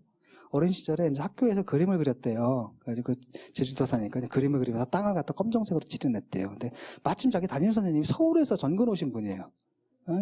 왜 땅을 갖다가 그냥 검정색으로 그렸냐고 뺨을 딱 때리더래요. 그래서 맞았대요. 굉장히 억울하죠. 왜냐면 제주도는 다 땅이 다 까맣잖아요. 아주 굉장히 억울하다고 생각을 했대요. 그러다가 이제 그 초등학교 때인데 그 후 얼마 있다가 태어나서 처음으로 무트로 나가게 됐대요. 엄마랑 배 타고 아마 어디로 나갔나 봐요. 딱 무트에 나가서 땅을 보니까 정말 고동색이 딱 있는 거야. 붉은 고동. 그걸 딱 보는 순간에 선생님의 그 깊은 뜻이 이해가 되더래요. 내가 맞을 짓을 했구나. 지금 생각 웃기지만은 실제로 그렇게 정답이 있다는 식으로 이거는 뭐야 꼭 이러는데 사실 그게 좀 문제인 것 같아요. 무슨 뭐 던져야 꼭 표준적인 질문이 있는 것처럼 그다음에 그 표준적인 질문에 무슨 꼭 정확한 대답이 있는 것처럼 그렇게 설정하는 게 좀 잘못된 게 아닌가 싶어요. 그래서 오히려 그것보다는 그렇잖아요. 수학도 불완전성 정리하면 수학 체계도 완전하지가 않잖아요. 다 삐끗삐끗 약간 삐끗삐끗 어긋남이 있거든요. 그런데 한 작품에 대해서는 오죽하겠어요. 아까도 이거 보셨죠? 이렇게 사진도 보면 어떻게 보면 예술로 보는 경향과 과거로 보는 경향이 있듯이. 그림도 마찬가지라는 거죠. 그림에 대해서 우리가 지금 갖고 있는 게 무슨 꼭 자연과학 모델인 것 같아요. 무슨 정답이 있는 듯한. 근데 거기서 벗어나가지고 그림엔 정답이 없거든요. 새로운 해석들이 계속 나와야 돼요. 나오고. 그럼 그 해석들 사이에 서로 부딪힐 수도 있어요. 비정합적으로 부딪힐 수도 있거든요. 근데 뭐 정말 모순적인 경우가 아니다라면 애매모호하게 서로 결합되어 있는 해석들. 그런 것도 참아내는 게 좀 중요한 것 같아요. 그걸 싱크로니즘이라고, 뭐라고 하더라? 싱크레티즘이래. 싱크레티즘. 예. 애매모호하게 남아있는 거. 이렇게 혼합 종교 있잖아요. 이렇게 스페인 같은 데 보면 이렇게, 요번에 필리핀 가서 보니까 이렇게 마리아가 흑인이잖아요. 그게 이집트의 이시스상하고 성모 마리아 결합된 거거든요. 두 개의 이집트 신앙하고 이게 두 개가 결합돼서 종합이 된 건데, 물론 엄밀히 따지면 충돌이 있겠죠. 근데 그 충돌도 웬만해야지. 어느 정도까지는 너무 이렇게 따지지 말자라는 거예요. 어느 정도까지는 그 절충이라고 해야 되나? 애매모호함들, 그런 시각들. 그래서 해석에 대해서도, 그림에 대해서도 그런 해석들이 서로 좀 모순되고 약간 일치하지 않는 것도, 그러니까 마치 세잔느 그림을 한번 보세요. 세잔느 그림 보면 어때요? 정물화를 보면 시점이 여러 개지죠. 그렇기 때문에 아구가 안 맞아요. 이렇게 책상을 하게 되면 책상에 시점이 다르기 때문에 아구가 이렇게 안 맞거든요. 근데 그 애매모호함 속에서 전체상을 구성해내잖아요. 그러니까 그림에 대한 해석도 아마 그 세잔느 그림 같은 거 아닌가. 너 이 사람 저기 내고 저 사람 말고 다소 안 맞는 부분이 있어도 그냥 공존하면서 그렇게 하나의 시점을 갖다 내가 또 개별적인 시점을 하나 더 덧붙이고 이러면서 작품이 더 풍부해지는 게 아닌가. 이런 관점에서 제가 이제 이번 책을 써봤습니다. 그게 이렇게 푸nktum의 개념이에요. 그래서 물론 스튜디움이 중요하지 않다는 얘기는 아닙니다. 작품에 대한 스튜디움적인 해석도 물론 필요하지만은 그것보다 더 중요한 것은 1차적인 건 뭐예요? 내가 일단 궁금함을 가져야 되고 작품과 나. 그다음에 작품이 왜 그런 제목이 있었잖아요. 아마 뭐 작품이 나에게 말을 걸다 뭐 이런 거. 그러니까 시적인 표현이긴 하지만 정말로 그런 체험들이 있습니다. 다 말을 걸어오는 듯한 느낌을 받는. 그게 이제 푸nktum의 순간이거든요. 그럴 때 자기가 대답을 하고 자기 스스로 대답하는 거 있잖아요. 그런 식의 개별적인 독해를 좀 촉구하는 의미에서 제가 쓴 책이 정답이라는 얘기가 아니에요. 여러분들도 한번 해봐라. 이렇게 한번 놀아봐라. 라는 그 제안으로 읽어주시면 될 겁니다. 자, 그리고 이제 마지막으로 이제 푸nktum 개념의 그 운명에 대해서 좀 한번 말씀을 드릴게요. 최근에는 이제 어떻게 됐냐면은 사진이 이제 아날로그에서 어디로 왔어요? 디지털로 왔잖아요. 사진이 아날로그에서 디지털로 오면서 가장 큰 변화는 뭐냐면 지표성이 사라져버린 거예요. 사진이 더 이상 피사체를 증명하지 않아요. 무슨 얘기냐면은 CG 있죠. 주라식 파크의 공룡 보셨죠? 그거 피사체 있어요 없어요? 없는 겁니다. 영화 킹콩 보셨죠? 옛날 킹콩 찍을 때는 만들었어요. 피사체를. 요즘 그거 만들지 않은 겁니다. 피사체가 없는 거예요. 근데 사진처럼 생생하죠. 그러니까 다른 말로 하면 이제 미래 법정에서는 사진이 증거물로 인정이 안 된다는 얘기예요. 그래서 아날로그에서 디지털로 딱 넘어오게 해서 지금도 아마 디지털은 아마 사람들이 다 아날로그식으로 찍을 거예요. 피사체가 있고 찍고 그냥 하는데 픽셀 조작을 하게 되면 픽셀 단위에서 조작을 하게 되면 이게 조작인지 아닌지 가려낼 수가 없어요. 허경영과 부시 이건 아마 가려낼 수 있을 겁니다. 네. 허경영 사진하고 부시 사진이 이 픽셀 배열이 다르거든요. 그러니까 두 사진이 이질적인 사진이기 때문에 두 개의 픽셀 배열 수를 세면은 이게 두 개가 합쳐진 건지 아니면 애초에 하나인지 알 수가 있는 겁니다. 신정아 씨 누드 사진 같은 것도 금방 밝혀낼 거예요 아마. 애초에 그 다른 픽셀로 만들었는데. 그런데 처음부터 아예 조작할 작정을 하고 정확하게 픽셀 맞춰서 조작을 한다면 그리는 거죠, 거의. 그려놓는다면, CG를. 그런다면, 그건 조작인지 아닌지 밝혀낼 길이 없어지는 거예요. 근데 만약에 사진이 그렇게 됐다라고 했을 때는, 아까 우리가 뭐야, 사진이 어떻게 됐습니까? 도상에서, 상징에서, 지표로 왔잖아요. 이제 다시 어디로 가야 돼요? 그림처럼 돌아가야 돼요. 사진이 그림처럼 이렇게 돌아가는 사태가 벌어지게 됩니다. 그래서 한번 예를 들자면은,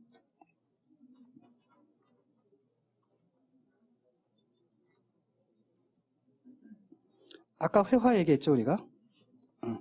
회화 얘기를 했는데, 회화가 처음에 어떻게 됐습니까? 도상에서 1차 모더니즘, 유럽에서는 이제 1900년대부터 2차 대전 전까지 1차 모더니즘에서는 이게 상징이 됐어요. 추상운동.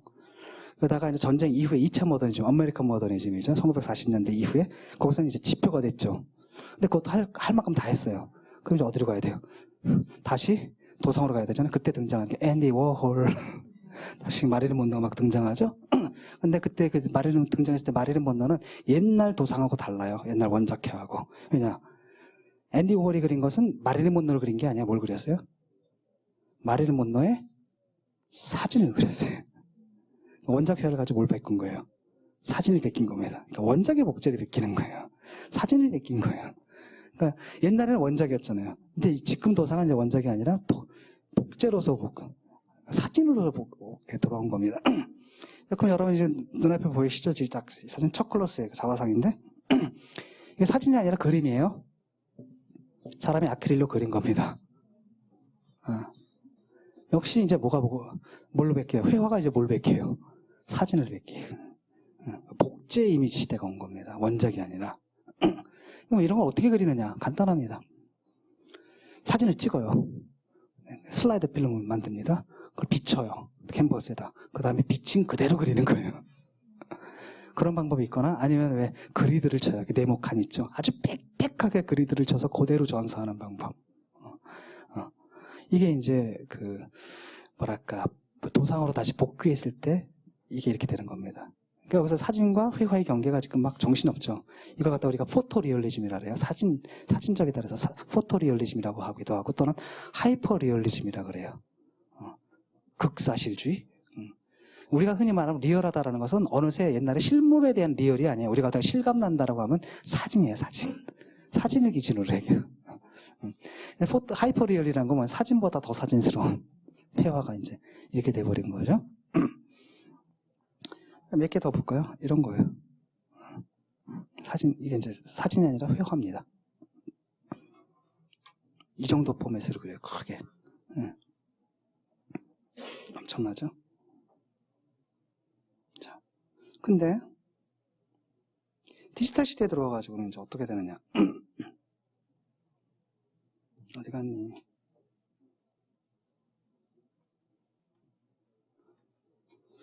우리 아까 강용구 씨 작품이거든요. 이거 화가의 자화상입니다. 아까 초콜릿스랑 크게 안 달라 보이죠? 거의 사진이죠, 이것도. 그렇게 되면 이 사람을 조금 하이퍼 리얼리스트 또는 또 포토 리얼리스트라고 부르는데 제가 볼 때는 좀 아닌 것 같더라고요. 그래서 제가 한국일보에다 아닌 것 같다. 이 사람은 이제 아날로그 사진은 복제거든요. 디지털 사진은 벌써 복제가 아니라 뭐예요? 합성과 생성이에요. 이 사람은 좀 다른 것 같다. 그 이유는 뭐냐면은 보세요. 저 뒤에 누가 보이죠? 누구예요? 고흐예요. 근데 고흐 사진 본 계세요? 고흐는 사진 남기지 않았어요. 작가 때 물어보니까 딱 한 점이 있긴 있대요. 근데 그 사진 속의 고흐는 우리가 알고 있는 그 고흐가 아니래요. 알아보지 못한대요. 우리가 아는 고흐는 뭐로 알아요? 자화상으로 알잖아요. 그거부터가 무슨 이상한 거예요, 그쵸? 자화상을 통해 아주 그 사람 이름. 자, 보세요. 고흐가 담배 피고 있는 거죠. 굉장히 강렬한 쏘아범이 있죠. 팍 찌르거든요. 왜냐하면 저도 이거 꽂혔어요. 이 그림 보는 순간. 꽂혀가지고 바로 글을 쓰게 된 거거든요. 근데 고흐는 이런 적이 없어요. 아까 첫 클로스 같은 게 뭐가 있었어요? 사진을 비쳤잖아요. 사진은 반드시 뭐가 있었던 거예요? 피사체가 있었던 거죠. 근데 그 피사체가 있어요, 없어요? 없어요. 근데 사진적인 리얼리즘 갖고 이렇게 하는 거죠. 이게 60세의 마릴린 먼로예요. 마릴린 먼로는 젊어서 죽었죠. 이런 그래서 이 사람 작업하는, 이거 이제 송기정옹이 자기 젊을 때 사진을 보고 눈물을 흘리는 거잖아요. 송기정옹은 이런 적이 없거든요. 그냥 그림입니다. 그러니까 피사체가 없는데 마치 있는 것처럼 생생하게 그리는 거예요. 그 다음에 이분이 작업하는 과정을 제가 인터뷰하면서 좀 들어봤는데, 완전히 요즘 그 네티즌들이 하는 그 뽀샵질 있잖아요. 그런 거의 비슷해요. 합성해요. 그러니까 링컨 이제 대통령의 초상 시리즈를 하거든요. 근데 링컨 대통령 사진이 옛날 흑백 사진이잖아요. 아주 희미하고 해상도가 떨어지잖아요. 조그매요. 근데 그걸 가지고 근데 이 사람 그리면 어떻게 그래? 이렇게 그리거든요. 해상도 차이 나니까 이게 정보량의 차이가 나요. 근데 원본은 정보량이 턱없이 부족해요. 근데 이렇게 그리려면 엄청나게 많은 정보를 채워 넣어야 되잖아요. 그 정보 격차를 어떻게 하느냐. 이 사람 방법은 뭐냐면 DVD를 잠깐 불려와요. 그래서 계속 영화를 보고 하다가 영화 속의 등장인물 중에 엑스트라 중에서 링컨 닮은 사람을 뽑아내요. 그걸 갖다 이제 이미지를 조합합니다. 그 다음에 카메라를 갖고 돌아다니는 사람들 찍어요. 나이 드신 분들. 얼굴 주름을 찍어요. 그래서 그걸 갖다 스킨으로 입혀요. 이렇게. 그래가지고 이렇게 그리는 겁니다. 그러니까 완전히 합성하는 거죠. 여러 가지 이미지들을 합성해서 집어넣는 거잖아요. 그러니까 피사체가 없는데 있게 만든다라는 거거든요. 이런 문제라는 거죠. 자, 근데 그게 이제 문제예요. 바로 이런 이미지가 이렇게 됐다라고 하면은 아까 그 풍부통 개념 있잖아요. 풍부통 개념. 그럼 피사체가 있어야지 풍부통 원래 피사체에서 나오는 거거든요. 그게 지금은 존재하지만 언제는 있었다. 거기 그 자리에 이런 거라는 거죠. 그다음 또는 작가가 찍을 의도는 없었지만 단지 그게 거기 우연히 있었기 때문에 찍힌 거다라는 거죠. 이게 우연의 놀이라는 거죠. 그런데 여기 피사체가 있어요, 없어요? 없다라는 겁니다. 그렇다면 이런 디지털 시대에도 우리가 풍부통에 관해서 얘기할 수가 있느냐 없느냐 이런 문제예요. 그런데도 얘기할 수 없죠. 논리적으로 말한다면. 그런데도 아까도 봤듯이 아까 고우 사진 같은 거 딱 와서 찌르죠. 뭔가 강렬하게 찌른단 말이죠. 풍부통인지 뭔지 몰라도 적어도 무슨 아우라 같은 건 있어요. 확 와서 찌른단 말이죠. 그래서 그럼 이제 풍부통 개념을 그럼 디지털 시대는 어떻게 해야 되느냐? 포기해야 되느냐? 아니면 또다시 변형시켜야 되느냐? 이런 문제예요. 그래서 마지막으로 이 그림을 한번 보죠.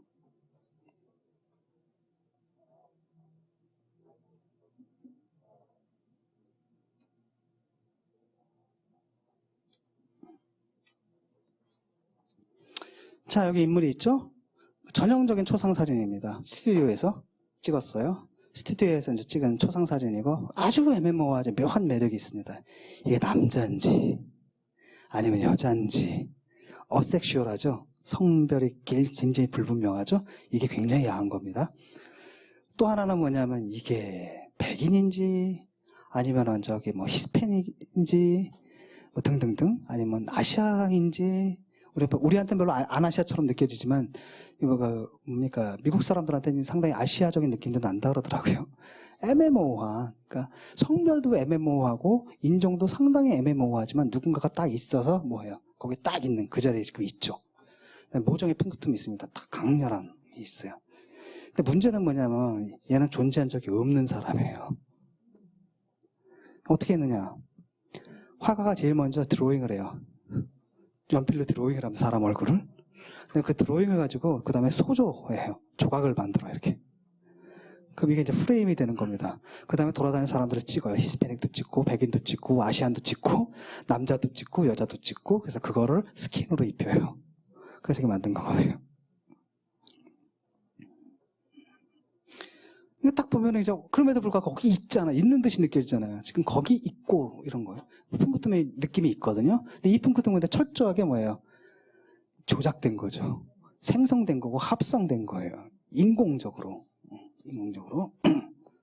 두 번째도 한번 보죠. 이게 이제 바로 그 과정인데 프레임들 다 보이죠? 슬슬 피부를 입혀가는 겁니다. 프레임 만들고 이건 역사 사진이에요. 아까 그 현재라면 이건 이제 과거죠. 과거로 들어가서 역사. 옛날에 19세기 때 인종주의자들 또는 제국주의자들이 원주민들 찍어야 되던 그 사진처럼 느껴지잖아요. 또는 이게 이제 서구 열강이 청나라 막 침입할 때 그런 느낌이 나는 사진이잖아요. 이것만 봐도 이 사람이 롤랑 바르트를 의식하고 있다는 걸 알 수가 있는데 이건 여기서는 잘 안 나타나요. 근데 이제 텍스트를 읽어봤더니 뭐라 그러냐면 이게 사진을 자세히 보잖아요. 그럼 디테일들 있잖아요. 근데 그 디테일들은 현대적인 요소가 있대요. 이게 시대착오라는 걸 보여주는 거죠, 이걸. 그래서 우리가 딱 보면, 이거 뭐 1800년대 무슨 청나라 상선 같네? 라고 하는데 딱 보면 현대 뭐가 이렇게 있어요. 이게 합성이라고 그대로 보여주는 거죠. 그게 바로 뭡니까? 스튜디움을 전복하는 풋풋함이잖아요, 그 디테일이. 이걸 갖다 인공적으로도 만들어버린 겁니다, 그 디테일을. 이렇게 만들어버린다는 거죠. 이것도 보세요. 이건 건축 사진 같죠? 실제로 이런 장소가 없습니다. 이건 꼭 미래 같아요. 없어요. 이런 장소가 이것도 없습니다. 이건 이제 미래겠죠. 근데 바로 이제 이런 거예요. 그래서 이제 그 문제는 뭐냐면 그 아까 피사체 문제잖아요. 그럼에도 불구하고 여기서 우리가 풍부tum을 얘기할 수 있느냐. 디지털 시대에 풍부tum이 있다라고 한다면, 디지털 시대도 풍부tum을 얘기한다면은, 그건 이런 식으로 생성되고 합성되는 풍부tum이에요. 의도적으로. 없었던 피사체를 갖다 놓는 겁니다. 그 다음에 디테일들, 일부러 스튜디움을 전복시키게끔 디테일을 배치시키는 거예요. 그런 식의. 합성되고. 그럼 왜 그러느냐? 리얼리티의 개념이 바뀌었기 때문이에요. 롤랑 바르트가 카메라로 시다 쓸 때만 해도 현실이 있어요. 사진은 그걸 갖다 복제를 하는 거예요. 이미 있는 현실을 복제하는 게 사진이었거든요. 근데 아까 강영구 씨나 이 사람은 뭐예요? 이미 있는 현실이 아니에요. 왜? 피사체가 없잖아요.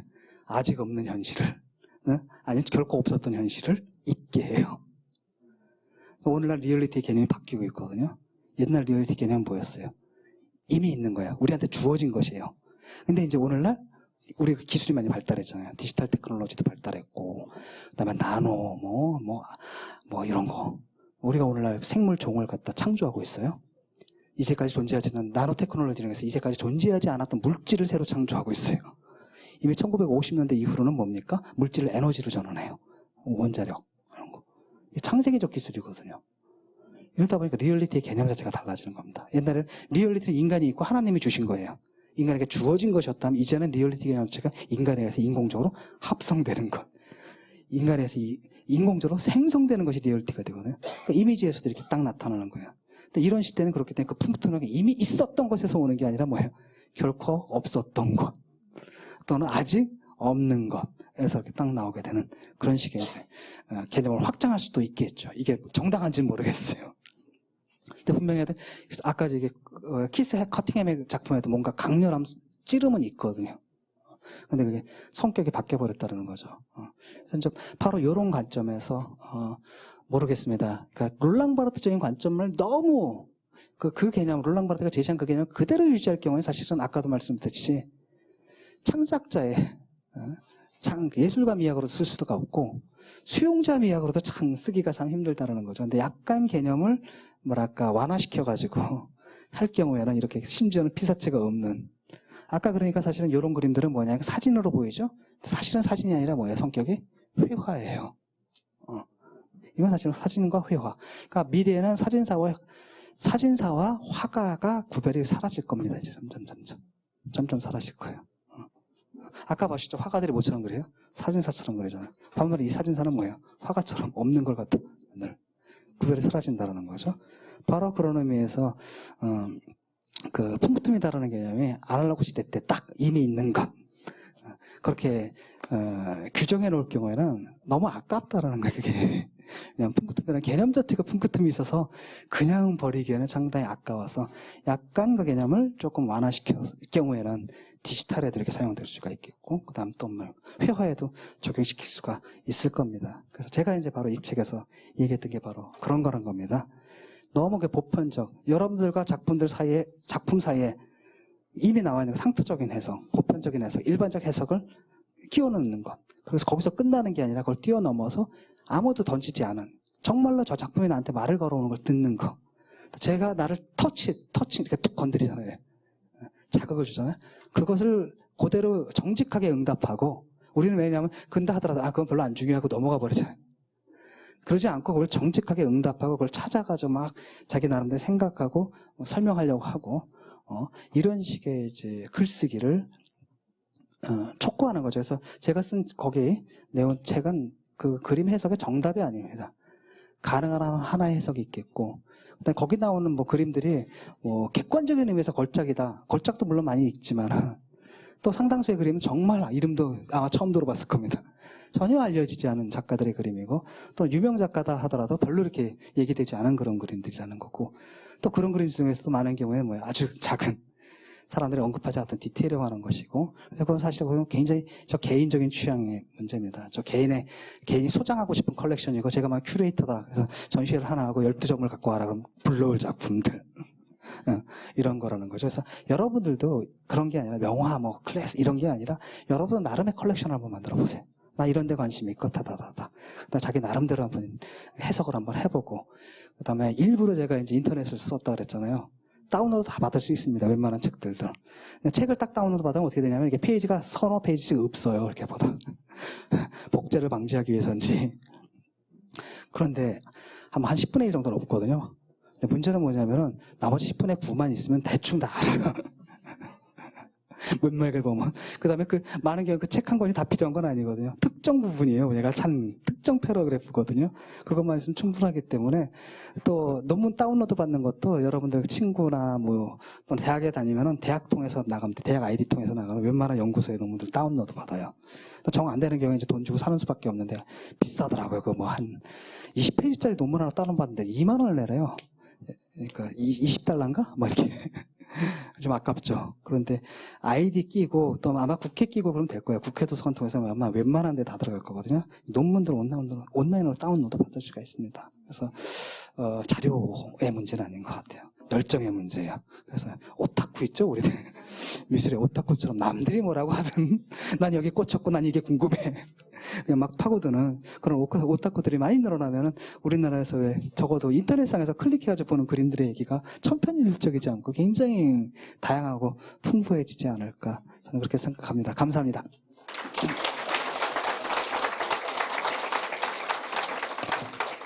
네, 뭐 혹시 뭐 질문 같은 거 있나요? 제가 질문 같은 거 있으시면. 질문 같은 거라고 하니까 이상하다. 뭐 질문을 하찮은 걸로 막 만드는 것 같아요. 질문 있으신 분?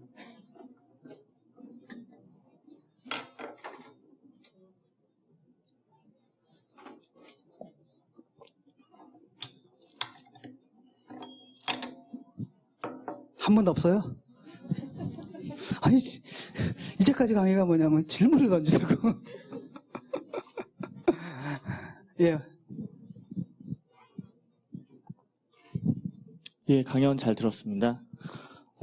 아까 풍크툼의 개념을 설명하실 때 이제 그 있었기 때문에라는 그 향수의 개념과 그 다음에 디테일에 대해서 말씀을 하셨잖아요.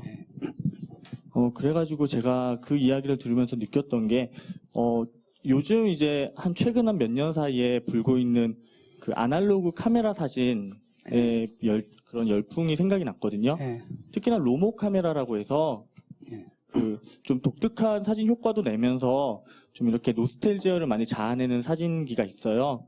근데 그 사진 같은 경우에는 되게 그 사진 촬영을 하는 데 있어서 그 법칙이라고나 할까, 그 로모사 열풍을 만든 사람들이 주장을 하는 게, 사진 촬영을 할 때 너무 생각을 하지 마라, 있는 대로 찍어라, 찍었을 때 나오는 느낌을 즐겨라, 뭐 이런 식으로 이야기를 하는 게 그 풍크툼의 개념하고 되게 많이 맞아 떨어지는 것 같더라고요.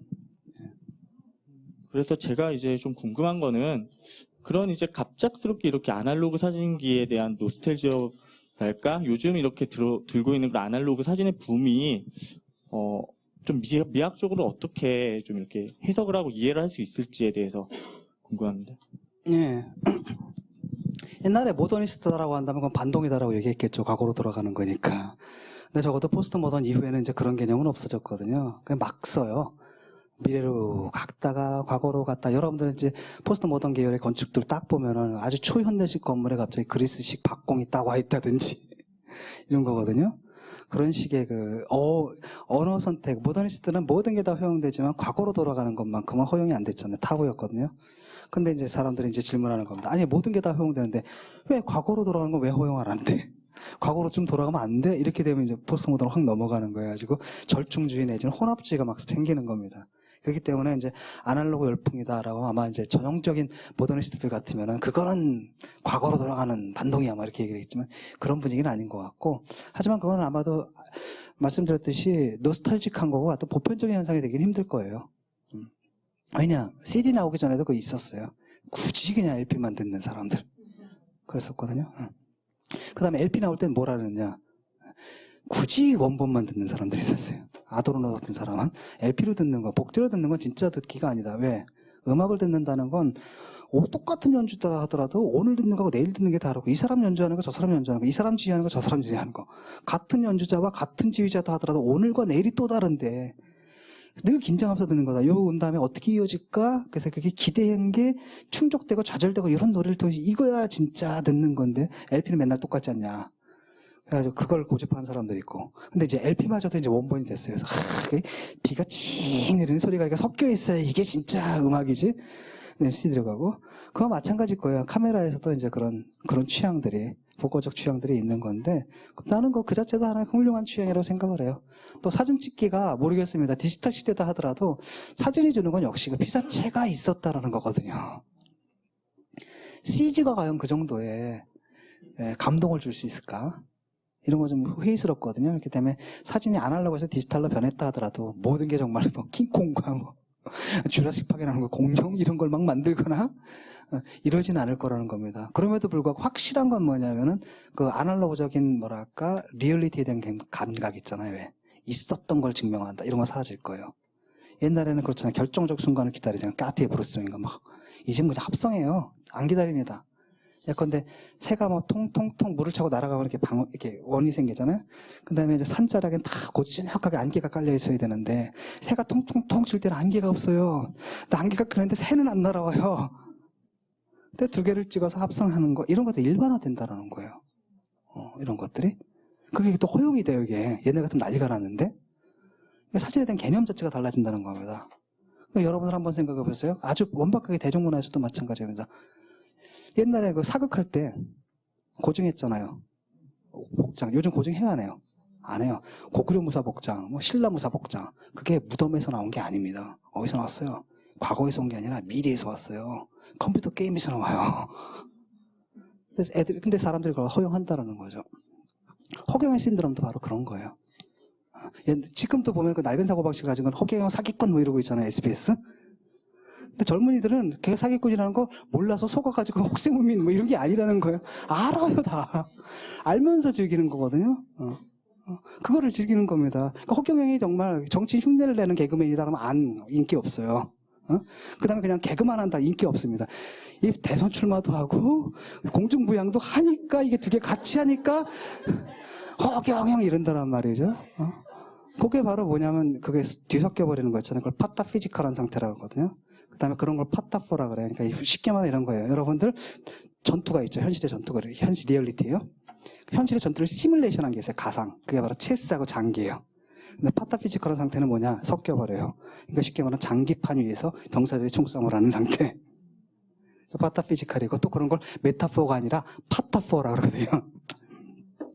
거기에 대한 현상들이 있고, 그러니까 젊은 애들이 10년 전 젊은 애들이면 안 그랬을 거예요. 아마 저 사기꾼 이랬을 거야. 요즘 젊은 애들은 사기꾼인 거 다 알잖아요. 알면서도 막 이런단 말이죠. 그게 바로 거기에 대한 취향이 생겨버렸다는 거예요. 그건 벌써 이제 옛날 같이 아날로그 사진 항상 막 진리를 반영해야 된다. 이런 거잖아요.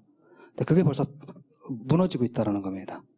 그래서 사실 SBS에서 밝혀야 될 게 그것이 알고 싶다 할 때는 나 이런 게 알고 싶은 줄 알고 인터뷰를 했더니 그게 아니라 허경영이가 뭐 마늘을 안 먹는다라는데 알고 보니까 뭐 이렇게 결혼을 했더라 뭐 이런 거예요.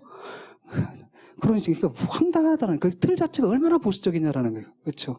그게 이제 황당하다라는 겁니다. 그건 뭐냐면 교양 수준의 문제라는 거죠. 교양의 문제고 조선일보 기사랑 똑같은 수준이에요. 허경영 위험하다. 허경영을 연호하게 되면 사람들이 의존 증세를 심화시킨다. 전문가들의 발언이 돼요. 그래서 기가 막히겠다. 그 전문가들의 말은 얼마나 돌대가리들인지 그 위험과 그걸 가진 그 전문가들의 말은 진정하로 미친놈들이다. 그렇잖아요. 그걸 누가 믿어요? 근데 마지막에 그 기사가 제목 어떻게 끝나는 줄 알아요? 마지막에 정말로 허경영을 연호하면 로또에 당첨될까? 이게 마지막 문제에서 와 이제 뽑았어. 누가 바보냐라는 거예요. 누가 바보. SBS 보면 그거 보면서도 내가 하여튼 생각이 바로 누가 바보냐 도대체. 누가 바보냐라는 거거든요. 그래서 그 광어가 참 중요한 게 뭐냐, 허경영 씨가 중요한 게 바로 그거예요. 정말 바보가 그 뭡니까, 바보면서 바보 아닌 척했던 사람들이 얼마나 바보인가를 이렇게 보여주자, 이번 기회를 통해 가지고 그게 이제 나는 허경영 현상이 갖고 있는, 광어 현상이 갖고 있는 인식론적 의의라고 생각을 해요. 근데 바로 이제 바로 그겁니다. 지금 애들이, 젊은이들이 이런 취향이 이미 생긴 거예요. 드라마 취향도 그렇고, 허경영 취향이라든지 이것도. 그래서 제가 이렇게 주목하는 게 바로 그런 측면이에요. 그래서 난 허경영은 뭐 별로 재미없고, 오히려 젊은이들이 허경영을 막 연호하는 그 현상이 좋아요. 그게 재밌고, 그 다음에 이제 또 갔더니 또 황당한 건 뭐냐면, 정말로 그 파타피지컬한 상태인 게, 제가 콘서트장에 갔거든요. 왜냐면은 제가 아무리 생각해도 합리적으로 설명이 안 되는 겁니다. 제가 왜 강의를 교수 자리 3군데를 잘리고 강의마저 잘리는가. 근데 저도 합리적 설명으로 안 되고 저들도 합리적 설명을 못 내놓잖아요. 그래서 제가 도달한 결론은 내가 강의 기획서 입력할 때 허경영을 3번을 안 외쳤다라는 것밖에. 그래가지고 이제 갔죠. 그래서 제가 이제 그분의 눈을 밟고 이번에 또 그 이름을 불렀고, 그래서 이제 모든 일이 잘 될 거라는. 그런데, 근데, 뭐냐면 갔더니 재밌는 거 뭐냐. 앞에서는 젊은이들이 왕왕 난리가 난 거예요. 막 악수해주고, 막 이름 부르고, 막 난리가 났죠. 근데 저 뒤에 보니까 60, 70대 먹은 할아버지들이 또 딱 앉아 계신 거예요. 근데, 야, 이거 정말 초현실이다. 이 결합. 난 이 결합을 너무 사랑해. 그렇잖아요. 도저히 같은 장소에 있을 수 없는 두 그룹의 사람이 시간과 공간의 동일성을 유지하면서 섞여 있는 그 상태에 있잖아요. 저는 그걸 되게 좋아하거든요. 그래서 난 뭐 그런 거 얘기를 할 줄 알았거든요. 근데 엉뚱하게 뭐 이상한 얘기를 하더라고요. 그러니까 결국 뭐 그것이 알고 싶다. 왜 대중은 허경영에게 열광하는가? 취재 결론. 대중이 우매하기 때문이다. 공중부양을 믿지 말라. 뭐 이런 식의. 그걸 프로그램이라고 만들어놔가지고 내가 새벽에 일어나서 기사 읽고 기가 막혀가지고 한마디 더 써가지고 올려버렸죠. 도대체 누가 바보냐. 그 생각해보세요. 황우석 때는 모든 국민들이 다 믿었잖아요. 이거를. 극소수만이 이걸 안 믿었거든요. 근데 허경영은 어때요? 허경영이 하는 말. 모든 국민이 안 믿어요. 극소수만 믿거든요. 근데 이걸 같은 기준으로 신충 취재, 실체를 밝힌다 이러니, 야, 이거 정말. 코미디다, 코미디. 근데 이제 그게 이제 웃긴 게 아니라, 그 보수주의자들이 이렇게 코드가 있잖아요. 그 코드가 이제 변화된 현실이, 리얼리티가, 아까도 얘기했듯이 그런 리얼리티가 아니라 다툼, 주어진 리얼리티가 아니라 이제 합성되고 생성되는 리얼리티잖아요. 우리가 이미 증강현실이거든요. 믹스트 리얼리티예요. 가상현실이 뭐 뒤섞인. 그러니까 젊은 세대는 거기에 대한 취향이 이미 생긴 거예요. 리얼리티에 대한 새로운, 감성이 생긴 거거든요. 그것 때문에 이제 열광하고 좋아하는 거란 말이죠. 그런 설명을 해야 되는데, 아주 그냥 자기들 틀이에요. 그냥 틀에다 아주 청판일주고 아주 고답적인 딱 해가지고 참이냐 거짓이냐, 공중부양 할 수 있어 없어, 못해 거짓말, 사기꾼, 이렇게 가는 이런 틀이 얼마나 이제 재미없냐라는 거죠. 그래서 아날로그 사진과 디지털 사진에서 그런 것들. 그래서 저는 뭐 아날로그 취향은 뭐 그 자체로 존중해줄 필요가 있다고 생각합니다. 하지만 그게 이제 일반화 될 것 같지는 않고, 그렇다고 해서 디지털이라서 디지털 카메라로 매번 뭐 CG를 하느냐, 그것도 아닌 것 같아요. 근데 섞여 있어요. 이게 막 두 개가 막. 피사체가 있으면서 그냥 있는 게 아니라 이상하게 없었던 방식이 있거나, 그러니까 사진사와 이제 화가가 이게 가까워지는 거야. 또 경계가 사라지나. 그것도 상당히 파타피지컬하죠. 왜? 사진은 리얼이거든요. 그 다음에 근데 그림은 판타지거든요. 피사체가 없는. 이게 섞여버린다는 거죠. 예.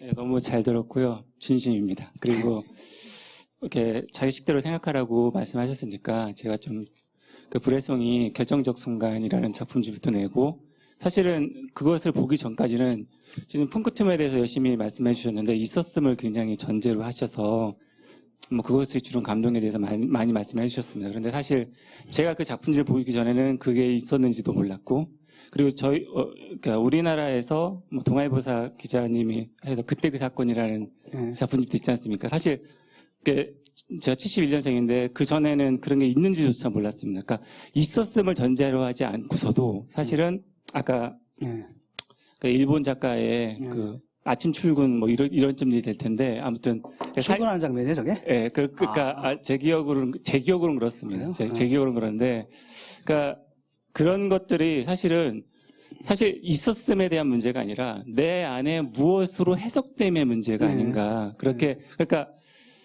실은 제 직업이 작가다 보니까 그런 식으로 저는 그렇게 생각할 수밖에 없거든요. 쿵크툼이라고 하는 것 자체도 사실은 조금 이상한 얘기로 가는데 하이데거의 그 장인 이야기, 그 잠재성과 만난다는 그런 이야기처럼 사실 있었음에 대한 문제가 아니라 내가 그것의 잠재성과 어떻게 만나느냐의 게임이고 그것이 고유의 저희 그림처럼 그러니까 장화 같은 거 이런 것들 같은 것도 사실이 무엇이냐 뭐 있었음 이런 것이 아니라 내 안에 무엇으로 해석될 수 있느냐의 게임이 아닌가. 그렇게 해석할 수는 없는지 그렇게 여쭤보고 근데 그 해석이라는 게 이제 우리가 말하는 해석이라는 건 되게 이제 어떤 보편적이고 전달 가능한 언어로 이렇게 되는 건데 그 롤랑 바르트가 하는 얘기를 딱 들으면 사실 해석이 아니거든요. 저 벨트 그게 왜 꽂히는지에 대한 얘기는 없어요. 그 다음에 엄마 사진에 이렇게 되는 건 우리는 대충 미로 짐작할 수 있죠. 그거는 우리 같아도 이렇게 되는 그런 부분은 좀 있는데 단지 사실 제가 말하는 것도 이미 풍크tum 개념을 굉장히 넓게 만들어준 거예요. 사실은 넓혀가지고 원래 이제 풍크tum은 절대적 개별자거든요. 원래 절대적 개별자고 절대적 우연성이에요. 그렇기 때문에 사실은 해석이라고 붙이기가 참 뭐해요. 근데 아까도 말씀드렸지 그렇게 좁게 해석하면 풍크tum 개념이 쓸 데가 없어지거든요.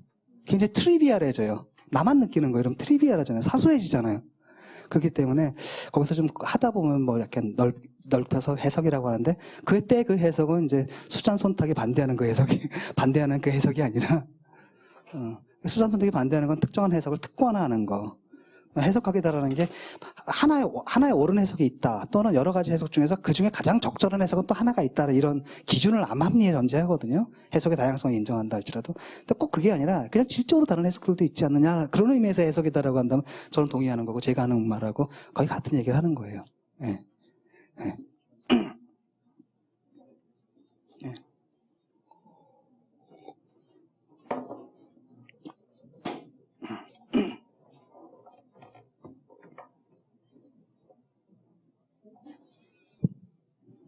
주제와 다를 수 있는데요. 네. 시도 감상하거나 학교에서 배울 때요. 답과 해설이 정해져 있는데 선생님이 말씀하신 퉁구툼으로 작품과 소통할 수 있을까? 네, 학교에서 배우는 게 가장 극악한 형태의 문학 체험이에요, 사실. 학교에서 시를 가르치는 것은 여러분들한테 문학적 감성을 주기 위해서가 아니라 대학 입시에서 가려내기 위해서 이렇게 만드는 거거든요. 그러니까 사실은 그건 문학 체험하고 전혀 관계없는 겁니다. 망쳐요, 그건 오히려. 그건 망치는 것이고요. 풍크툼이라는 것은 아까도 얘기했듯이 거기서 아주 극단, 대극이에요. 반대극. 완벽한 극단이에요. 이거 학교에서 하는 거랑 완벽한 극단이거든요. 근데 아까도 얘기했듯이 이 극단에도 또 문제가 있다는 거예요. 그러니까 그렇게 절대적 개별성이 되고 절대적 우연성이 된다라고 하면 사진작가가 기대할 수 있는 건 그 절대적 우연이 발생하기를 기다리는 것밖에 없으며 그 다음에 내가 그런 체험을 한다 하더라도 남들한테 전달할 길이 없다는 거예요. 그럼 그게 무슨 사회적 중요성이 있으며 이런 문제거든요.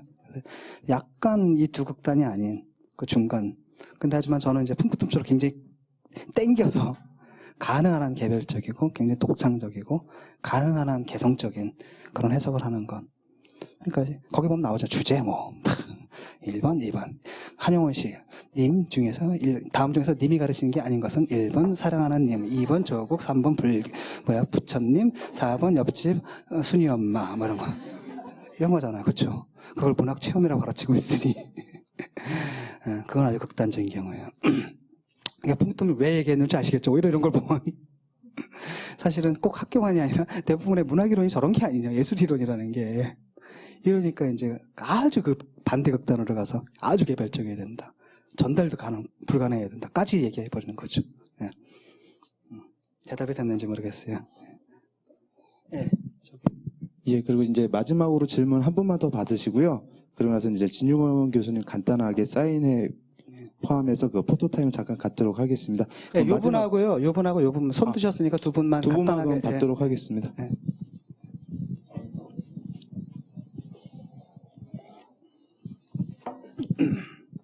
네, 강연 굉장히 감사하게 들었고요. 저기 판타지 소설 작가를 지망하는 대학생인데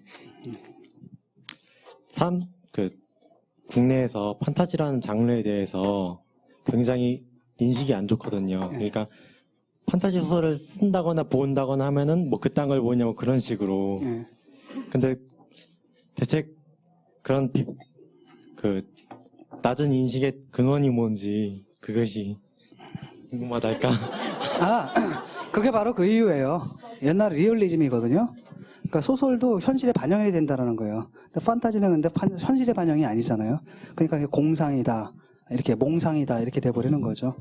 그러니까 근데 이제 판타지도 굉장히 많은 판타지들이 있잖아요. 그런 식의 초현실적인 판타지가 있으며 그다음에 근데 이제 점점은 리얼리즘이라는 게 아까도 리얼 개념이 달라졌기 때문에 약화가 되거든요. 약화가 되고 있다는 거죠. 그래서 판타지라는 건 점점 중요해질 거예요. 그러니까 사람들이 판타지 장르를 폄훼하는 것은 옛날 그 아날로그 사진 시대 있잖아요. 이미지는 문학이든 뭐든 간에 현실을 진정하게 반영해야 된다. 그다음 거기서 넘어가는 것은 뭐 애들 뭐 이렇게 하던 그 시절의 잔재라고 생각해요. 걱정하지 마세요. 예컨대 생각해 보세요. 뭐 해리포터 이런 거 판타지잖아요. 처음부터까지 다 판타지잖아요. 그거 요즘 뭐 전 세계적인 베스트셀러가 되고 있는데 그걸 갖다 못 쓴 작품이다 욕하는 사람 없을 거예요. 아마 아주 보수적인 문학계에 있는 사람들은 아주 보수적으로 그건 소설이 아니야 뭐 이렇게 얘기할 수도 있어요.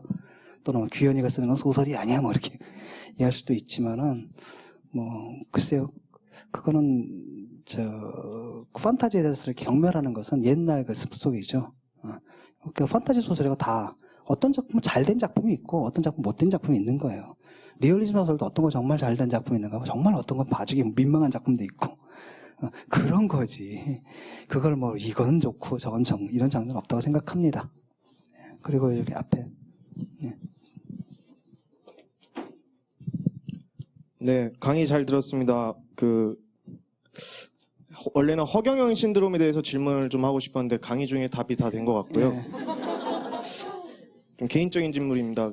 앞으로 대학 강의 말고 다른 계획이 있으신지랑 또 비행이 취미로 알고 있는데 혹시 위험했던 순간이나 비행을 즐기시는 이유가 특별히 있으신지 궁금합니다. 뭐 어렸을 때부터 이제 비행은 하고 싶다는 생각을 했고요. 조종사가 되고 싶다라는 생각을 했고 그다음에 이제 항공기 디자이너가 되고 싶었어요. 사실은 옛날에 이제 김밥 싸는 나무 도시락이 있었어요. 기억나시는지 모르겠다. 거기다가 이제 그림을 그려요. 그다음에 칼로 면도 칼로 올려요. 근데 이 결이 이렇게 있기 때문에 짝짝 찢어지거든요. 잘못하면 그걸 딱 본드로 다 붙여서 모형들 만들었어요. 근데 알고 보니까 뭐죠? 미야자키 하야오인가? 포르코 로쏘 그 만든 그 사람 아버지가 2차 대전 때 전투기 디자이너였다 그러더라고요. 그래서 그걸 알죠. 그래서 하고 싶어가지고 그걸 했던 거고요. 그 다음에 구체적으로 비행을 하겠다는 생각. 그래서 그때 이제 플라모델 많이 조립을 했어요. 지금도 좋아하는 게 이제 내 꿈이 아직도 그건데 스핏파이어를 모는 거. 영국 공군 조종사. 그러니까 스핏파이어 있잖아요. 2차 대전 때. 그 기종을 몰아보는 게 꿈인데 지금 이제 보니까 원본은 거의 없고 거의 뭐 굉장히 귀하고 리플리카가 나왔는데 그 값이 10억이더라고요. 언제 사나? 10억이에요, 10억. 그 비행기가. 그래서 그거는 좀 멀 것 같고 그다음에 이제 비행을 해야겠다는 생각을 가진 거는 유학할 때인데 1996년경으로 기억을 해요. 이렇게 역에 가면은 이렇게 그 여행용 책들 파는 데 있잖아요. 거기 가지고 우연하게 들려가지고 이 책을 쭉 보는데 항공 잡지가 있더라고요. 그래서 항공 잡지 딱 해가지고 쭉 펴보니까 비행기 가격이 나와요. 근데 그게 10만 마르크더라고요. 그때 이제 마르크가 600원이었거든요. 곱하면 대충 6천만 원이에요. 근데 굉장히 멋있어요, 비행기가. 그래서 비행기가 이렇게 싸단 말이야. 근데 내가 지금 생각해보니까 그게 초경량 항공기예요. 내가 지금 갖고 있는 거. 6천만 원이면 살만하다는 생각이 들었어요. 그래서 내가 나중에 돈 벌면 이거 사겠다 싶었죠. 그래서 이제 와가지고 2002년에 처음 배우려고 그랬죠. 면장을 따려고 면허를 따려고 돈을 좀 모아놨는데 2002년에 이제 그때 민주노동당 당원이었는데 누구죠? 서울시장 선거를 나가버린 거예요. 서울시장 선거 안 날버렸는데 당원들이 그냥 후보를 내버렸어요. 당과 상관없이. 그래서 이문옥 감사관이 그때 나섰잖아요. 그래서 그 사고를 갖다 내가 같이 쳤거든요. 책임져야 되잖아요. 선거 자금을.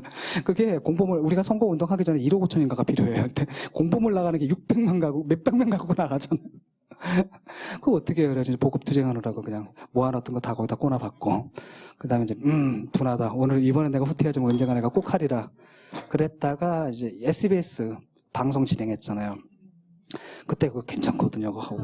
월 한 500 정도 되는 것 같아요. 1년 보면 6천이잖아요. 그래서 그 돈을 그냥 고스란히 이렇게 모아놨어요.